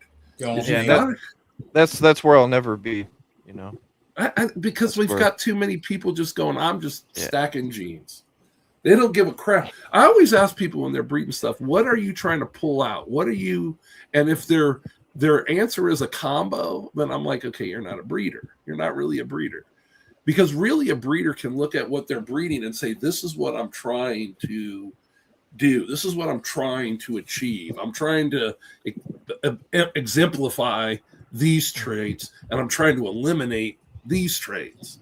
Right? That's what a breeder's trying to do. A breeder's not just stacking genes, just throwing them together, see how many I can make. They're trying to make a specific thing. They're trying to do something. They're trying to be artistic a little bit. And for a guy that has not an ounce of artistic ability, this is where I've got that outlet, is to try to do stuff. Like I've got 2 and 3 gene animals that you couldn't give me enough. You couldn't offer me enough money for them. And I might be able to get $60 on a morph market for them. Nah, they're worth way more to me, and they're going to make something in the end. And I'm going to be, when I get out of this, people are going to know that's what I was into, and that's what I did. I wasn't trying to stack genes, and I wasn't trying to, make a combo. Now I have combos because I have a blue-eyed Lucy. I have a giant female blue-eyed Lucy. I have a GHI Mojave. I have a Ivory. And, I have the iconic. I don't have a Bumblebee, but I have a Lesser Bee. Because if you're in the hobby, like a car guy, he wants a Chevy this and a Ford that, and a ball python guy, if you don't have like an Ivory or a blue-eyed Lucy in your collection, then are you really a ball python guy? If you don't, I have a Super City right here next to me. Perfect. She's perfect in every way. Yep, Lyman. Sometimes you got to throw stuff together, see how it look. Oh, no doubt about it. No doubt about it. Pink is the shiznit. Right, because when I'm doing even my HRA projects and I'm trying to do that black back, I had to throw it to Enchi to see if it would do that. And to my surprise, it did do that. So great. Now I go on forward with the project. But if it didn't do what I wanted it to do, then that avenue was no longer available, because that's not what I was trying to do. So now I know I've got Enchi Fire black backed, I got Fire black backed, I got Enchi black backed, I got Pastel Lesser black backed. I'm going to put my Pastel Lesser HRA to a Blackhead Calico. Again, I have a Blackhead Calico because the guy way back in the day, Davis, did a Blackhead Sugar, and I was like, that is amazing. And I wanted one, so I made myself one. I didn't go buy one. I made it myself. I have a Purple Passion up there, which is Mystic Potion Purple. It's a 2-gene animal, but people wanted 1,400 up for them when I got into this. I made my own. So, yeah, I have just things that I have in the collection, but I also have things that I'm just trying to accomplish and projects that I'm trying. Like Keys knows one of my project is a Raider. I'm trying to make a snake that looks like a Raider's helmet. So I'm trying to black stripe down the middle, silver on the sides. That's what I want to make. And so I'm striving to make that. And things that I'm doing in my collection, I got a lot of HRA and VPI Xanthic stuff. I like, because I'm trying to make a Raider helmet snake. Yeah, I mean, like the homie says, supply and demand. It's kind of like demand, indeed. It's like Bitcoin, bro. Like you're chasing the pump. Like to like do all these things, it's like by the time Yes, passes, Slimy. you got to go buy like a new like project, and then by the time you get in working with that project, it's already over with, and then you got to buy another project and Right. another project, And and it Happy New just Year, turns brother. into like And you just saw Limey. Limey said he made a Like- lot of money making mystic potions. I know he did. He was making $1,400 a pop probably. yeah. And I was just like, God, Lee, it's 2 genes. And so it took me 10 years, but I made my own. Yeah, no, it's, I just those wanna days do are over something though, different. man. That shit's all gone, dog. It's But the nice thing It's a about the wrap. way the industry is right now is if you want to do a project and you want to get into something and try something, there was no way I was going to be able to. I've never invested in a ball python, and I'm just, there's no way I could look at my wife and go, I'm going to go drop 10 grand on a snake. yeah. That's not my wife is. I'm going to tell you right now, it ain't happening. Now I could go. How about I go buy $300 snakes and make my own $10,000 snake? Yeah, okay. She's in on that. She'll play that I game. mean, I can sell that. I just want to cut the corner and to get where I need to be to try to make what I'm trying to imagine. That's where I. Word up, Johnny. That's it right there. But to stay relevant, you got to chase it, bro. How are you gonna That's stay if you're trying to relevant if stay- you don't buy that's- paint? If you're trying to you stay don't go- relevant. Yeah, if you don't go buy paint and buy monsoon and sunset. I'm not trying to be relevant. I'm just trying to make some Yeah. cool shit. Yeah, but, see, you know, and they're you saying know what? carve your own lane. Like That's what everybody's got to do their own thing. I mean, I'm like Keys. I'm just trying to make pretty snakes, man, and I'm trying to make Yeah. stuff that I want to clean and Yeah, stuff I want to open. If it don't sell, I'm happy with it. Right, I'm good. it's my snakes. Yeah. I breathe You for don't me. want it? That's fine. I'll keep Yeah. it there. That's what I'm doing too. But is that gonna make me a standout? Like they're gonna remember Adrian's fucking stranger Yeah. clown he hit? Like I don't You know, even want stranger in my collection. I truly It looks believe, cool. I don't want it. and I'm 60 years old, just turned 60 years old. I truly believe Yes, sir. that if you do what you feel is right for you, Yeah, yeah. and you're happy with what you're doing, I don't care what happens, people are going to notice. People are going to notice people that are happy and have a good energy and are into what they're doing. And if you're making, I used to like what Gavin, I used to watch a lot of YouTube. I don't watch as much as I did before, but I still watch a lot of YouTube. And Gavin used to say, I don't want to make the world's first. I want to make the world's best. And if you spend 10, 15 years making the world's best combos of ball pythons and the best looking, I'll show you a pastel lesser entry fire right now. He got no, he's in shed, but I'll show you his dad. He's got no DG in him, no enhancer, doesn't have a browning scale on him. It's yellow where he's supposed to be yellow, yellow. Yeah. And it just, if you do those type of things and you make stuff that's, you know, better than run of the mill, people will notice. People will notice. See, I don't know that. I don't know. You got to ask yourself what you're trying to do in this hobby. Are you trying to make it a business and do this full time, or is this a hobby to you? For me, if I could just pay for itself, I'd be over the moon. Just break even. I probably will never get there, but I can dream. So it's like, what's your dream and where you're I'm trying far to from go? that. Your Yeah. strategy is going to be I ain't different. seen a fucking cent. I ain't seen a damn fucking cent, bro. Well, I'm gonna tell I've you been in what. it for like 3 years, bro. I'm fucking spent like 10 grand at least, and just on like ball pythons. I'm like, yeah, barely hatched my first clutch. You know, I'm still new and growing and shit. But like, so like, I almost had my first green tree clutch, and it's like, if I had my first green tree clutch, like, oh fuck, dude, like, welcome to the green tree club. But then I had my first ball python clutch. It's like, all right, well, welcome to the world of ball pythons. So it's like two different worlds, and like I think like choosing that world is like makes more sense to me. I think you just need to decide what you're trying to do and make this for yourself, and then go about doing that. I've been doing this for 13 years, and I really don't. It's not important to me if I make a mark. I'm making a mark in my life because I'm making just snakes that I never thought I would see with my eyes, and now I get to see them anytime I want to see them, and it's going to keep getting better.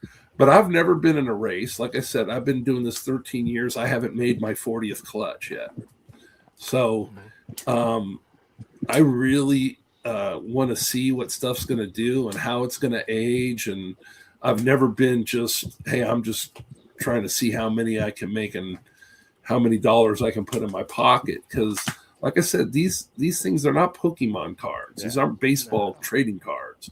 These are live animals, and they deserve to be respected as such. I've still never sold an adult animal, and I've certainly never sold anything that's ever bred for me. I've never sold a proven breeder. I get so attached to them. Shit, it's hard enough for me to sell the damn hatchlings because I'm darn near in tears handing to a kid like, it's a dang wild type, man. I just want to make sure that the snake is respected, it's cared for, and if you're going to make a commitment to an animal, keep the commitment you made to that animal. Well, Coach is working on that. He's starting to what you said, the bull snakes and bull snake. Yeah, I've got I'm up to 1.2 here. I got another male on the way. I know the exact things I want to work with. I want to do the striped San Diego gopher snakes, and they have albino stripe. Oh my God, it's beautiful. And I just want a pair of those, and then I want a pair of the northern Mexican pine snake. Northern Mexican pine. Yeah.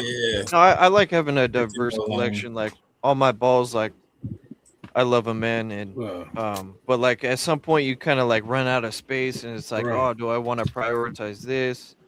And it's like, would I ever buy another ball python again? Like I don't really see myself like buying another ball python in the near future.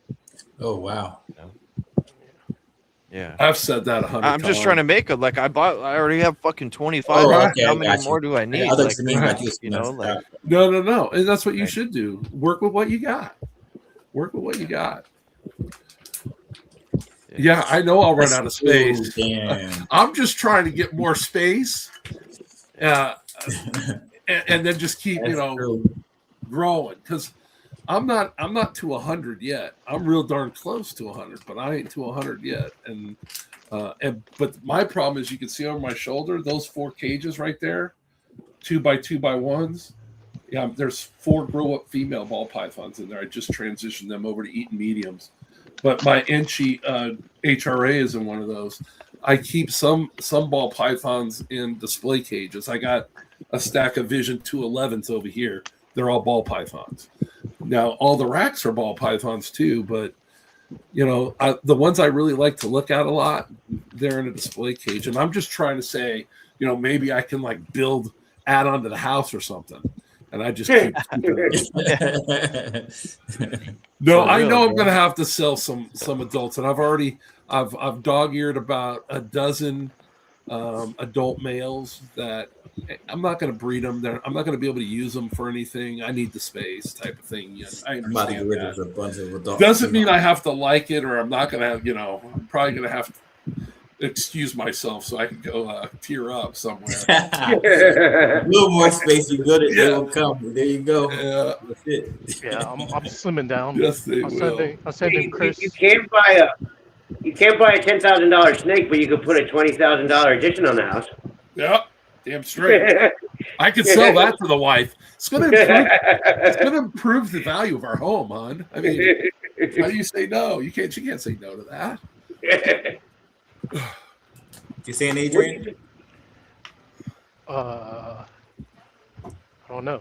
I thought you say you slimming down. Oh yeah.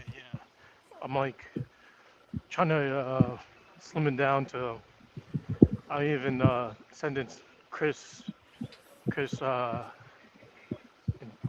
and what is it? Lover Boy. I'm sending him some stuff. How much you getting rid of? Like how many? A lot, or you Uh, just slimming down a little bit? uh, let's just say he's getting about like 10. Oh wow. Yeah. Okay. Yep.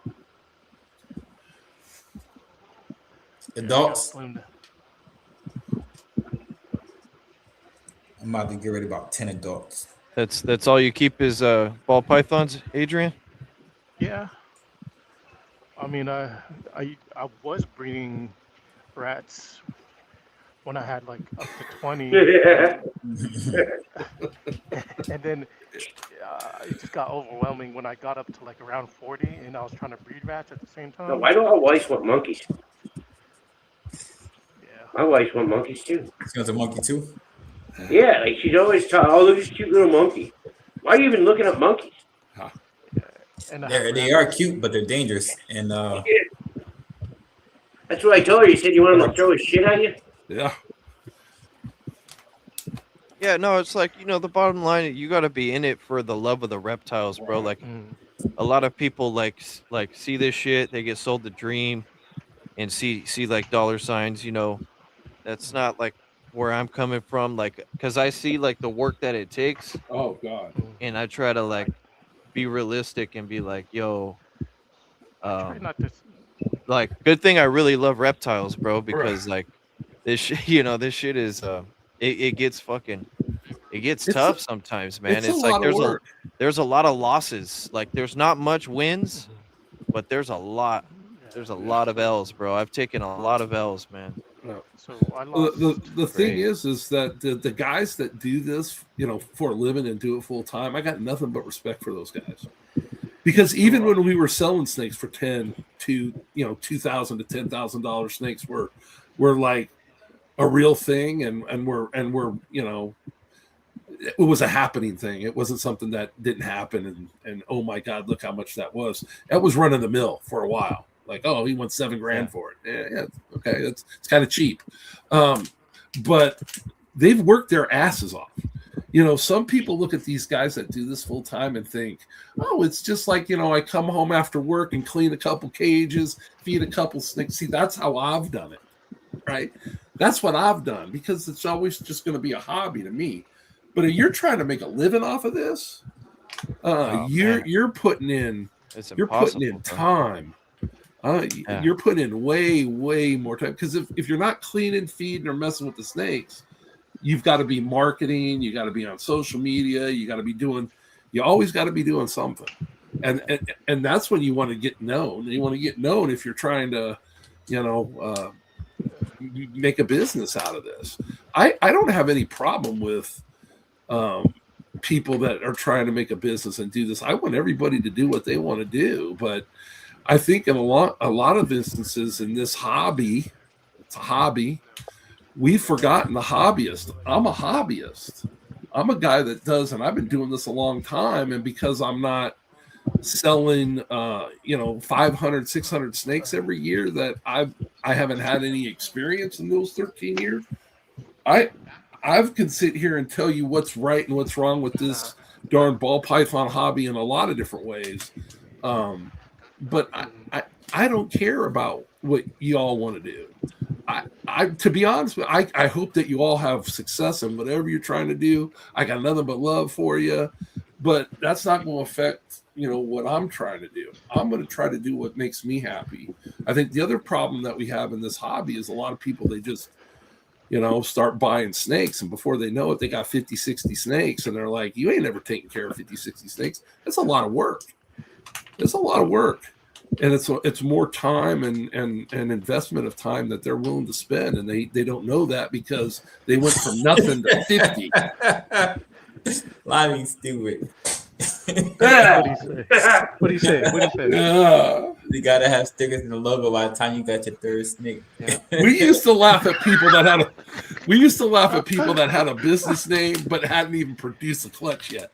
Yes. I'm like, you don't even know if you're going to do this, but you already got the business name worked out. I didn't have a business name, and it's not a business name. It's just what I call my Instagram until I was doing this over 5 years. Right. Hey, Jamie, Johnny wants to know what you're watching. Nothing. That's just a screensaver.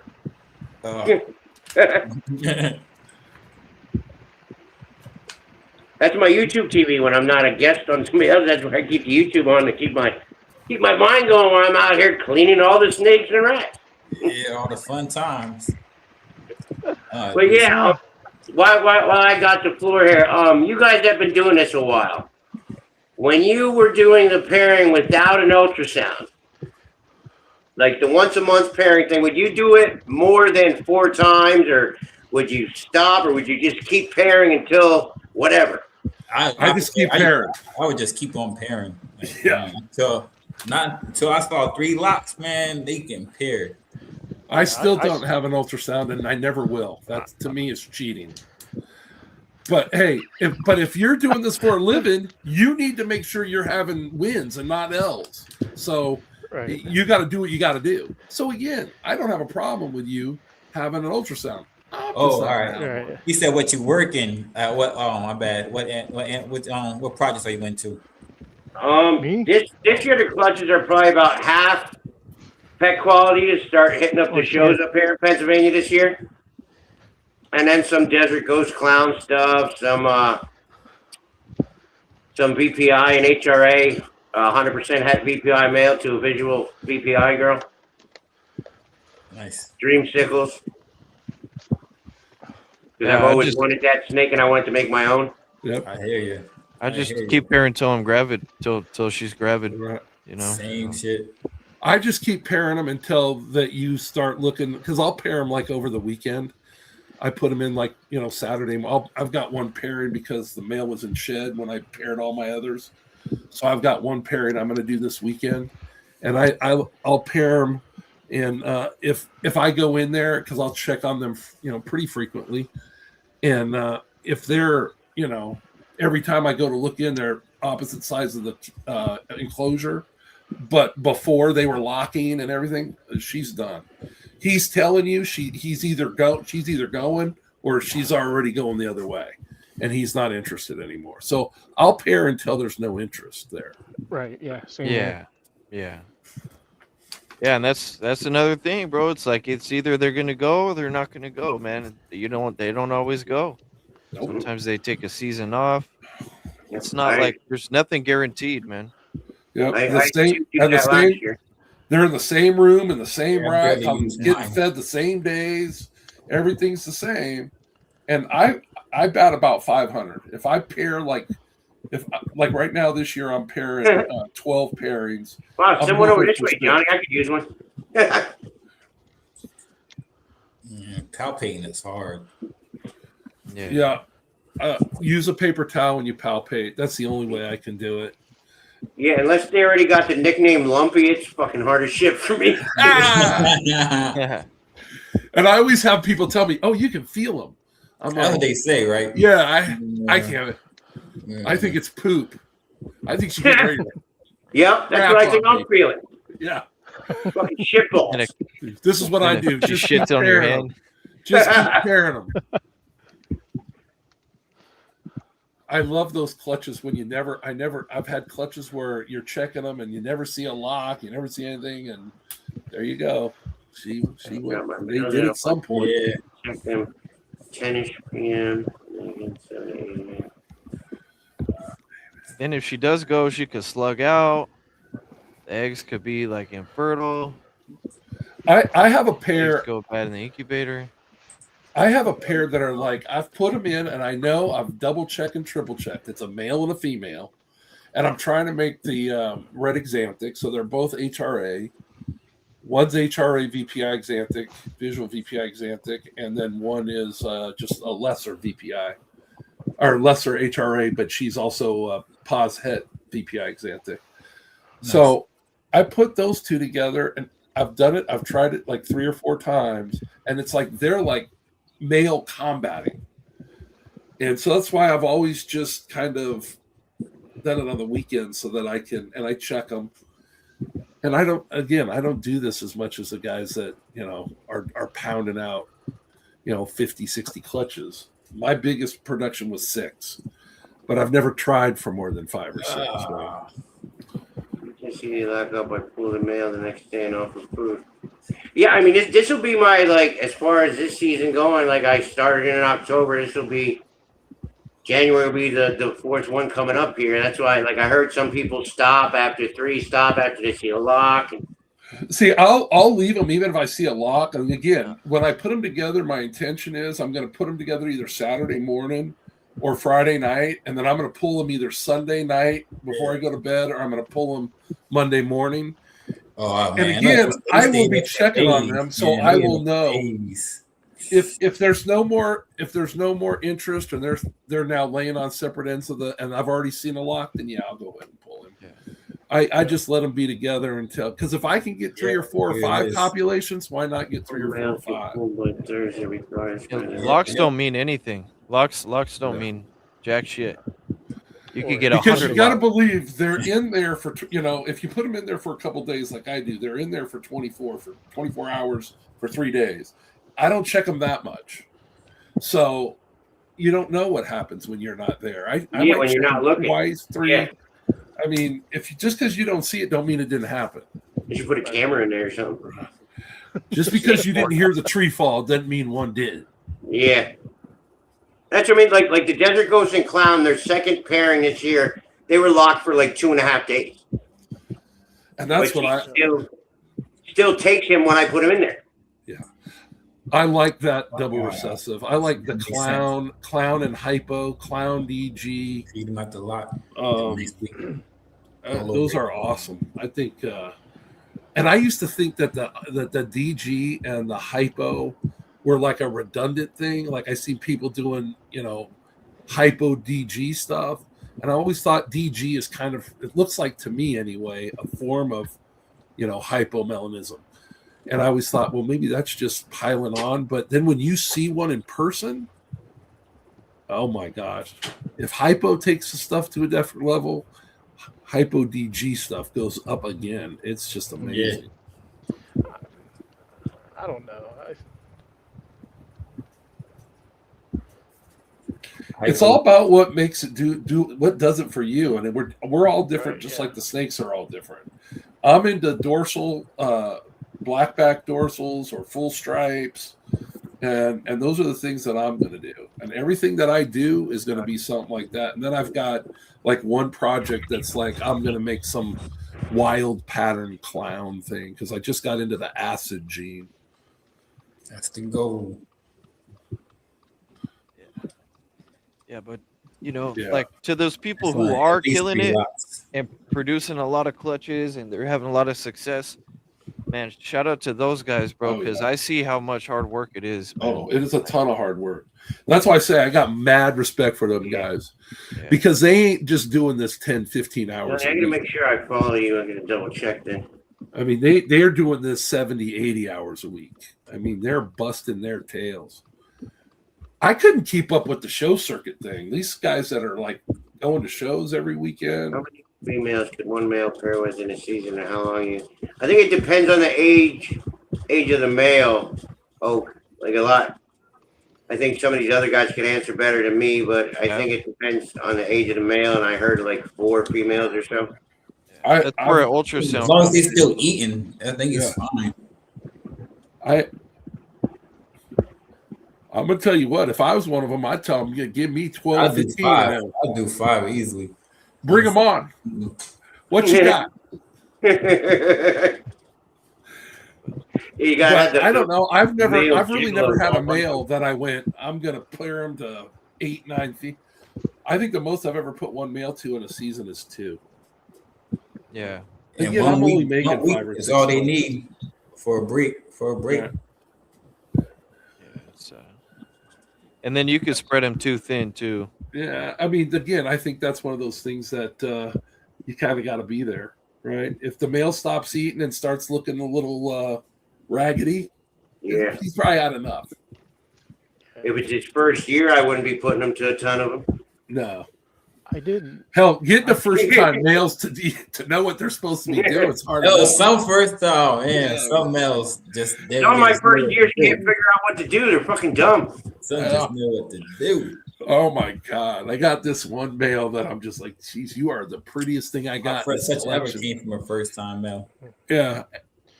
So the honey cypress clown did its first year this year, and I put him to the GHI head clown, and now I got him work after he stopped with the GHI. I put him to the OD fire. I forget what else. It was a head clown, and I think they stopped going at each other. So that's his. That's probably. Hopefully, it'll be his next clutch into this year. Nice. In the one dream cycle project, I have a pinstripe pie. Joking not. Nothing with a ballpoint pen. Now, see, because Limey said it, I'm gonna be over here with a ballpoint pen messing with my snakes.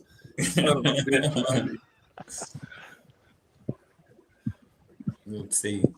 Did anybody watch the video from Spirit Reptiles, that dude out of Texas? Yep. With the little love juice he made? Yeah, pimp juice. What? I heard of that. He called it pimp juice. I made a comment on this video. I said, I thought pimp juice was that stuff that made your car smell good. Ever since I've seen it, these are all the male sheds I've collected. Hey, if it works, baby. I'm going to give it a try. Pimp juice was all male sheds. The sheds. Yeah. All from males to make the pimp juice. Yeah, you put them in with the water. All right. Put them in the water and spray the water on. Shout out Spirit Reptiles. He got the pimp juice.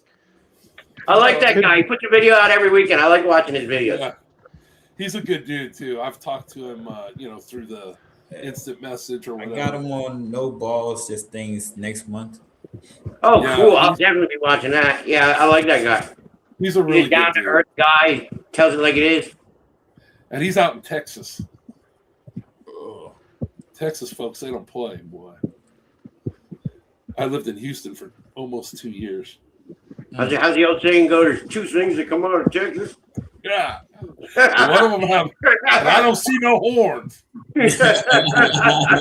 What movie? That's a line from a movie. I can't remember what it was. It was a military movie. And only two things. I think it was Full Metal Jacket. Moonshine and Snake Shine. Snake Shine. No, he called it. Yeah, the first time I have a pinstripe pied het lavender albino male. That's the one I got from Garrett DeMeyer. And his first year going, it took up until the third pair for him to even look at the girl. Right. See, that's the whole thing. That's another thing. I mean, pairing a young male to multiple females, Jesus, hopefully he'll get it. If you're just giving him one chance, maybe it takes him 10 times as long to figure it out, right? But throw him in with 3 or 4 women, or 3 or 4 females, maybe he finds one he likes. And I still have a younger clown male, and he has the plugs and everything. I've checked him numerous times, but I put him in with a female. He just sits there. He won't move. Just sits there. That's how. I'm gonna tell you what. My wife had to make the first move on me. I tell you what. That's right. I need an aggressive girl. Well, thanks. My wife just finally came over and said, "You want my phone number or what?" I was like, "Yeah." Matter of fact, I would. I have to pay to get him a snake escort or something. Yeah.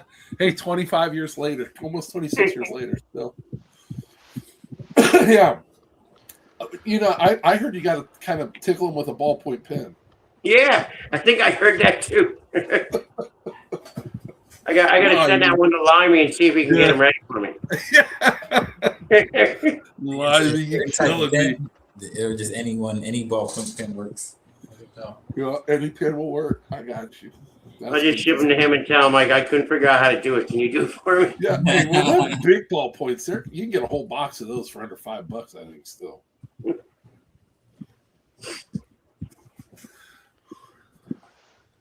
All right. Yeah, it is. We are about to call it a night, though. Yeah. Thanks for having me, man. Oh, no doubt. Thanks for coming on. Jamie, thank you for coming on as well. Yeah, definitely. This was fun.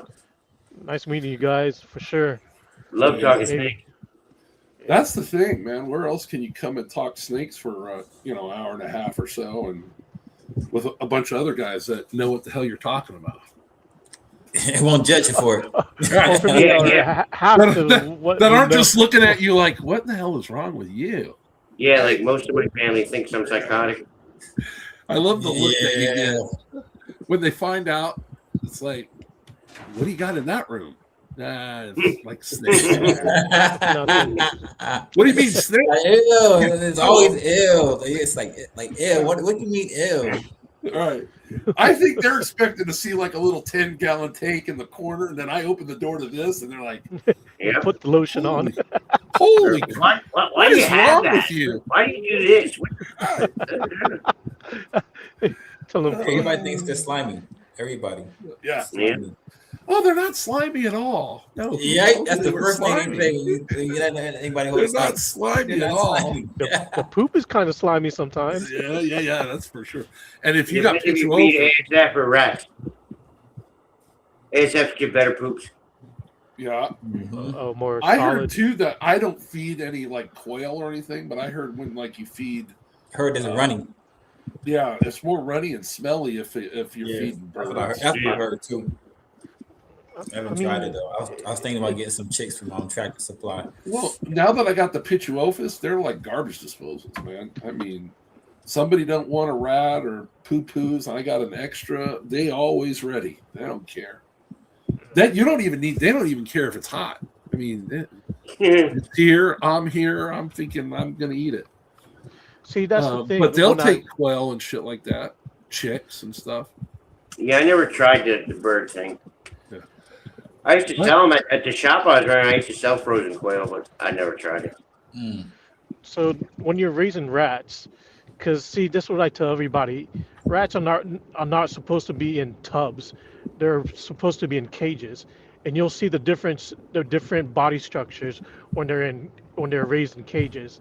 And my rats they had some fat, but they you could compare them to a tub raised rat to a cage raised rat. Like a ferret, like ferret cages, like big cages, like that. Yeah, like a bird cage. That's what I raised them in. Okay. Yeah, so they're more active in a cage, and you got to give them their space to be active. Well, rats might be semi-arboreal.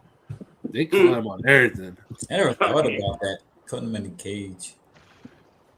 You do your own rats, don't you, Keys? Yes, sir. You can send me frozen ones. I'll take all the frozen ones you can send. Right? I'll take the frozen ones too. I wouldn't be able to do this if I didn't do my own rats. I'd be bankrupt. Oh, no kidding. It's expensive. But see, that's the other thing. is. If you don't try to overdo it and overfeed them, it's not as expensive. Yeah. When you're feeding 50 snakes every 4 weeks instead of 50 snakes every 7 days, yeah, it's going to be more expensive. Yeah, bro, you gotta breed your own rodents too. Like, if you're gonna really take this serious, like, yeah. See, that's why I got to kind of stay small because I ain't doing my own. Damn I know rat. what it takes to. And you're not the only one. I've met a bunch of snake guys that like just hate rats. Oh, it's not that I hate them; they just scare the hell out of me. That's all. I'm big like an elephant, dog. I'm 6'4". I go 330 pounds. So, things that like scare elephants and shit like that's what scares me. Too. I don't like them little bastards.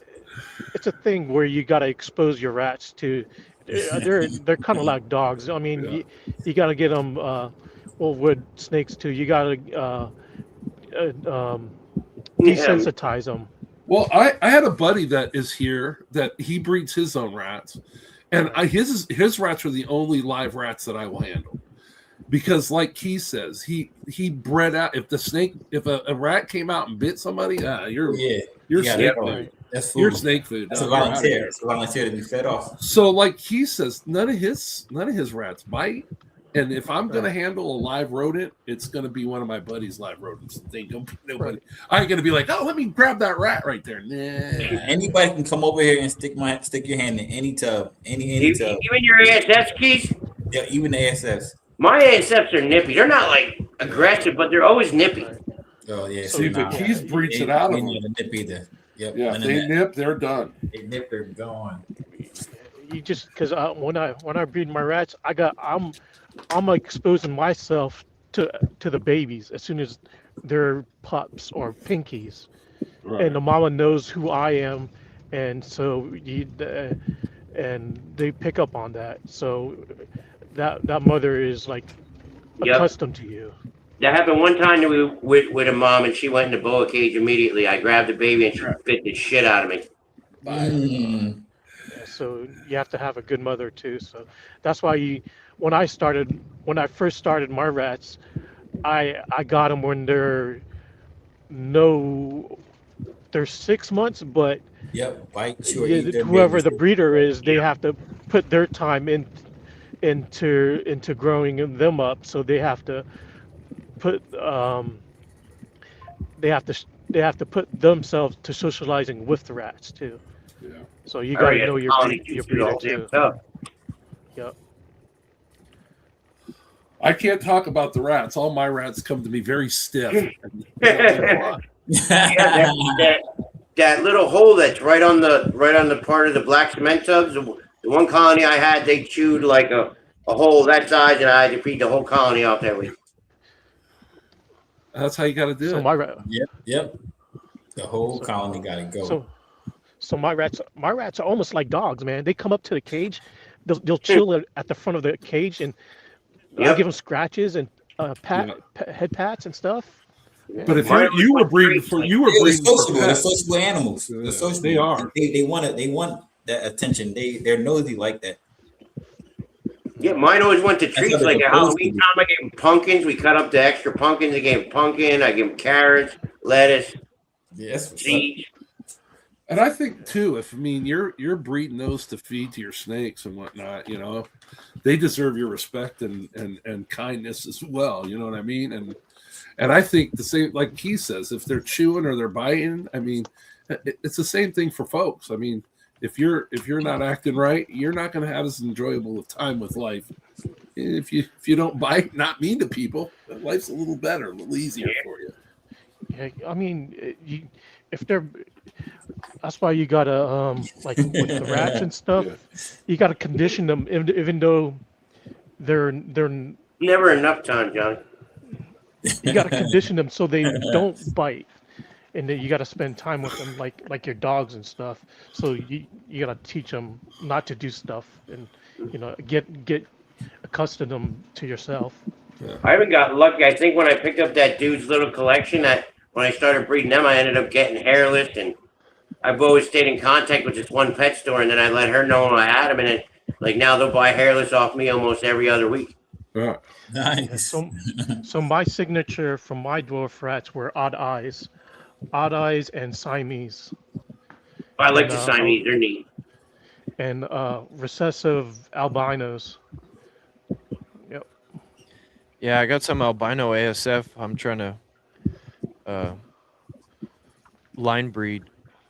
Nice. Yeah. Yeah, I don't think I've seen any of them. See, because that's how I would end up with the rats. If I liked rats and was breeding rats, I'd have a room full of rats too. These can't be fed. So here, these are staying. These are my friends. Yeah, well, you do hold them back. You hold back just like you do with How many pets of rats do you have, Keys? Shit. They ain't getting fed. Well, you just They like gonna hold die back all the day. line. Rats. Yeah, I hold back rats. You line breed them. Is Yeah. what he's like. You pick when Right. you go to pick you cycle your colonies. You pick the best ones from the group. And they learn from each other too. Yeah. Like how a dog, Yeah. if you're training a dog, you sometimes get one of your best dogs to to lead them. The rats do the same thing too. They'll lead to lead. If they're not if you want them to come up to the cage, you want a rat that'll come up to the cage. So some of them will actually follow that rat to the cage doors. Yeah.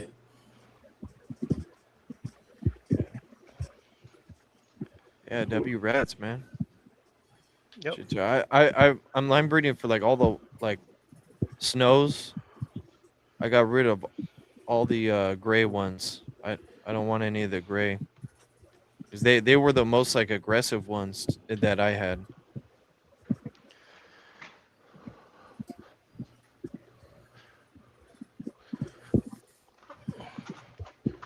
Yeah, I just know if I bred rats, I'd end up with 40 rats that couldn't be fed off, and these rats are my friends. Well, see, you can only have a pet for like a week. Like my granddaughters love to help me in here, and they love the little baby weens, but every week they get another set of little baby weens to love. Yeah, that's true. That's awesome. That's It's like how they we, always say babies because they're the only cute ones anyway. They're the only ones they like. Right. we name. I named my first bunch of rats too, like the first whole bats. The whole back. So Oh, you yeah. weren't feeding anything off, going, "See ya, Fred." Nope. All the ones that got names got killed. They stuck around until they died. Yeah, I bet. Anybody looking for breeder females? Oh shit! I know. Ball pythons. Yeah, I just got a bunch. It's got me a bunch. I have too many snakes in limbo already. I'm waiting on 5. No kidding.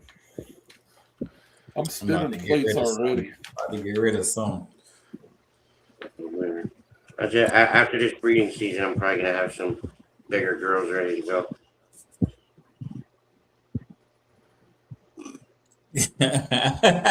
Johnny's stupid. he was in the car before. Yeah.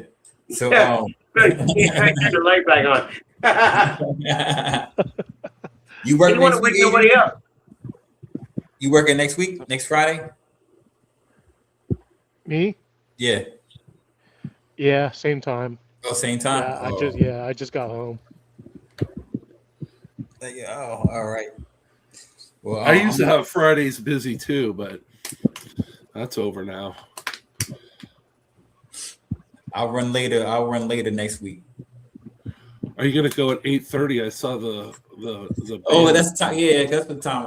That's the time I put it down for 8:30. That's what. Yeah, I thought I was late. I was running back in here and I logged in. That's just what the Oh, see, you got to remember, I'm on the West Coast. I'm in Arizona. We're above the law. So you guys on the East Coast are 2 hours ahead of me. So when I saw 8:30, to me, that's later. That's starting later because I started at 7 tonight. Yeah. Oh, yeah. So you thought it was gonna be 8:30.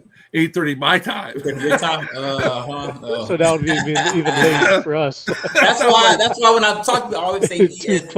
I know I'm gonna have to keep waking you up, Keys, if we're gonna start that late. EST. No, but we'll do 8:30 next week. 8:30 EST.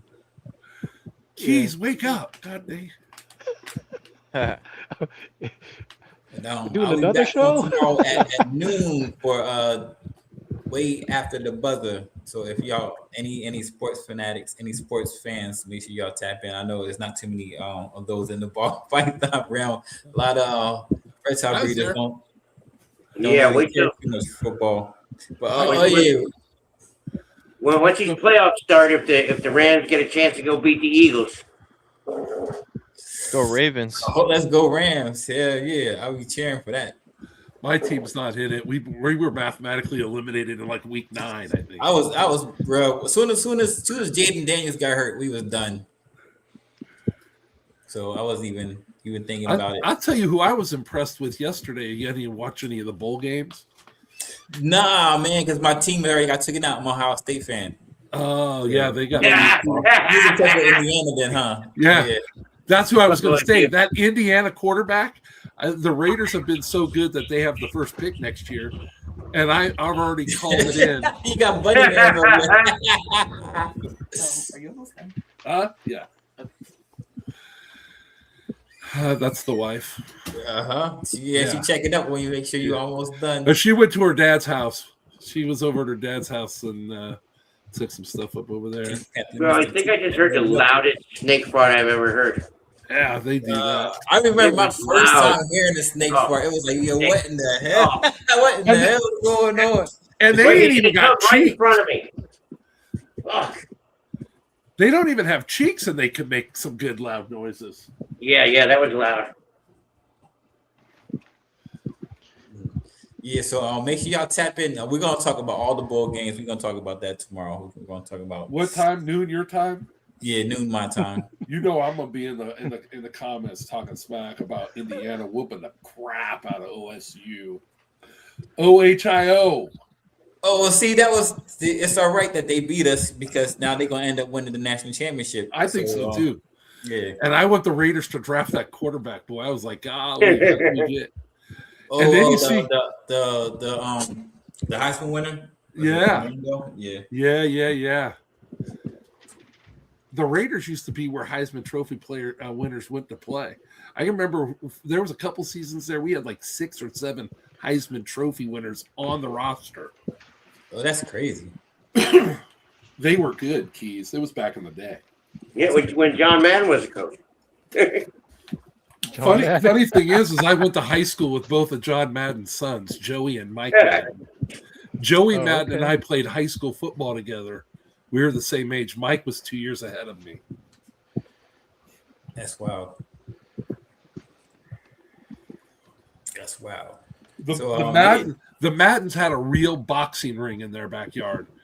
And when I say a real boxing ring, I mean not with ropes tied to trees or a hose. I'm talking turnbuckles, the freaking ropes, elevated, the mat, and everything. A boxing ring, legit boxing ring. We used to go over there after school and just beat the nonsense out of one another. Yeah, get out of my friend's garage. Yeah.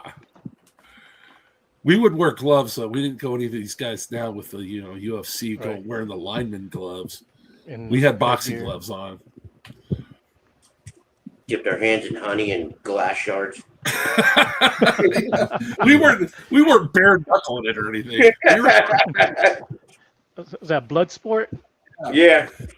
Fight John Van Damme. Put hand in the glass and Bolo. Yeah, for us, if a guy landed 1 or 2, 3 clean punches in a row, everybody was like, "Oh, stop!" Don't knock Johnny out or anything. We don't want to do all that. He's gonna kill his mom. Yeah, back then you didn't tell your mom. Hell, when I grew up, if you were acting a fool, the neighbor down the street grabbed you and whooped your ass. It wasn't worried about any of that. It was a different time. Well, anything y'all want to say before we take off? Thanks for having me. This is cool. Hope everyone has a great year. Come back sometime, Jamie. Yeah, definitely. Anytime, brother. All right. I just want to say thank you for having me again, Keys. I really appreciate it. Man, I appreciate your company. Hey, thanks for the other all thing the I want to say knowledge. is, if be ride or die with folks. Yeah, I mean, I don't hate no one. I mean, I want to have a good time with everybody, where everybody's getting along. Like in Daytona, I just got to make I gotta set myself up for Daytona, and we can all just hang. Yeah. I'm actually hoping to hit Daytona this year. I really wanted to do it last year, but it just didn't work out. But I definitely want to see that show before it doesn't happen anymore. Oh yeah, before it ends. This might be the last year. Yeah, a week, not this weekend, but next weekend is Pomona out here on the West Coast. Yeah. So anybody watching on the West Coast, or whatever, and the only really guy that would probably buy it would be Bob, and he already has Georgia's show. And he don't want to. Yeah, I don't think he want to sell it. Yeah. This Georgia show. I just hear stories about y'all talking about Daytona. Daytona's fun, but I like Sarah. I want to get the Sears Spring show this year, not this one coming up spring. Yeah. I've been to Daytona Beach. Y'all talking about? I've never been to the reptile B&B Airbnbs. I'm like, dude, it sounds like fun. I tried to get my daughter to go. I tried to get my daughter to go over there to that reptile show and just video it for me, but she wouldn't do it. She didn't want to go to Daytona, even though she No. went to school right there. Shit, damn near across the street. I was like, you go to school, you can probably throw a rock and hit the damn place. Yeah, she can find you one there and ship it up to you. Yeah, she didn't want to play. Kids.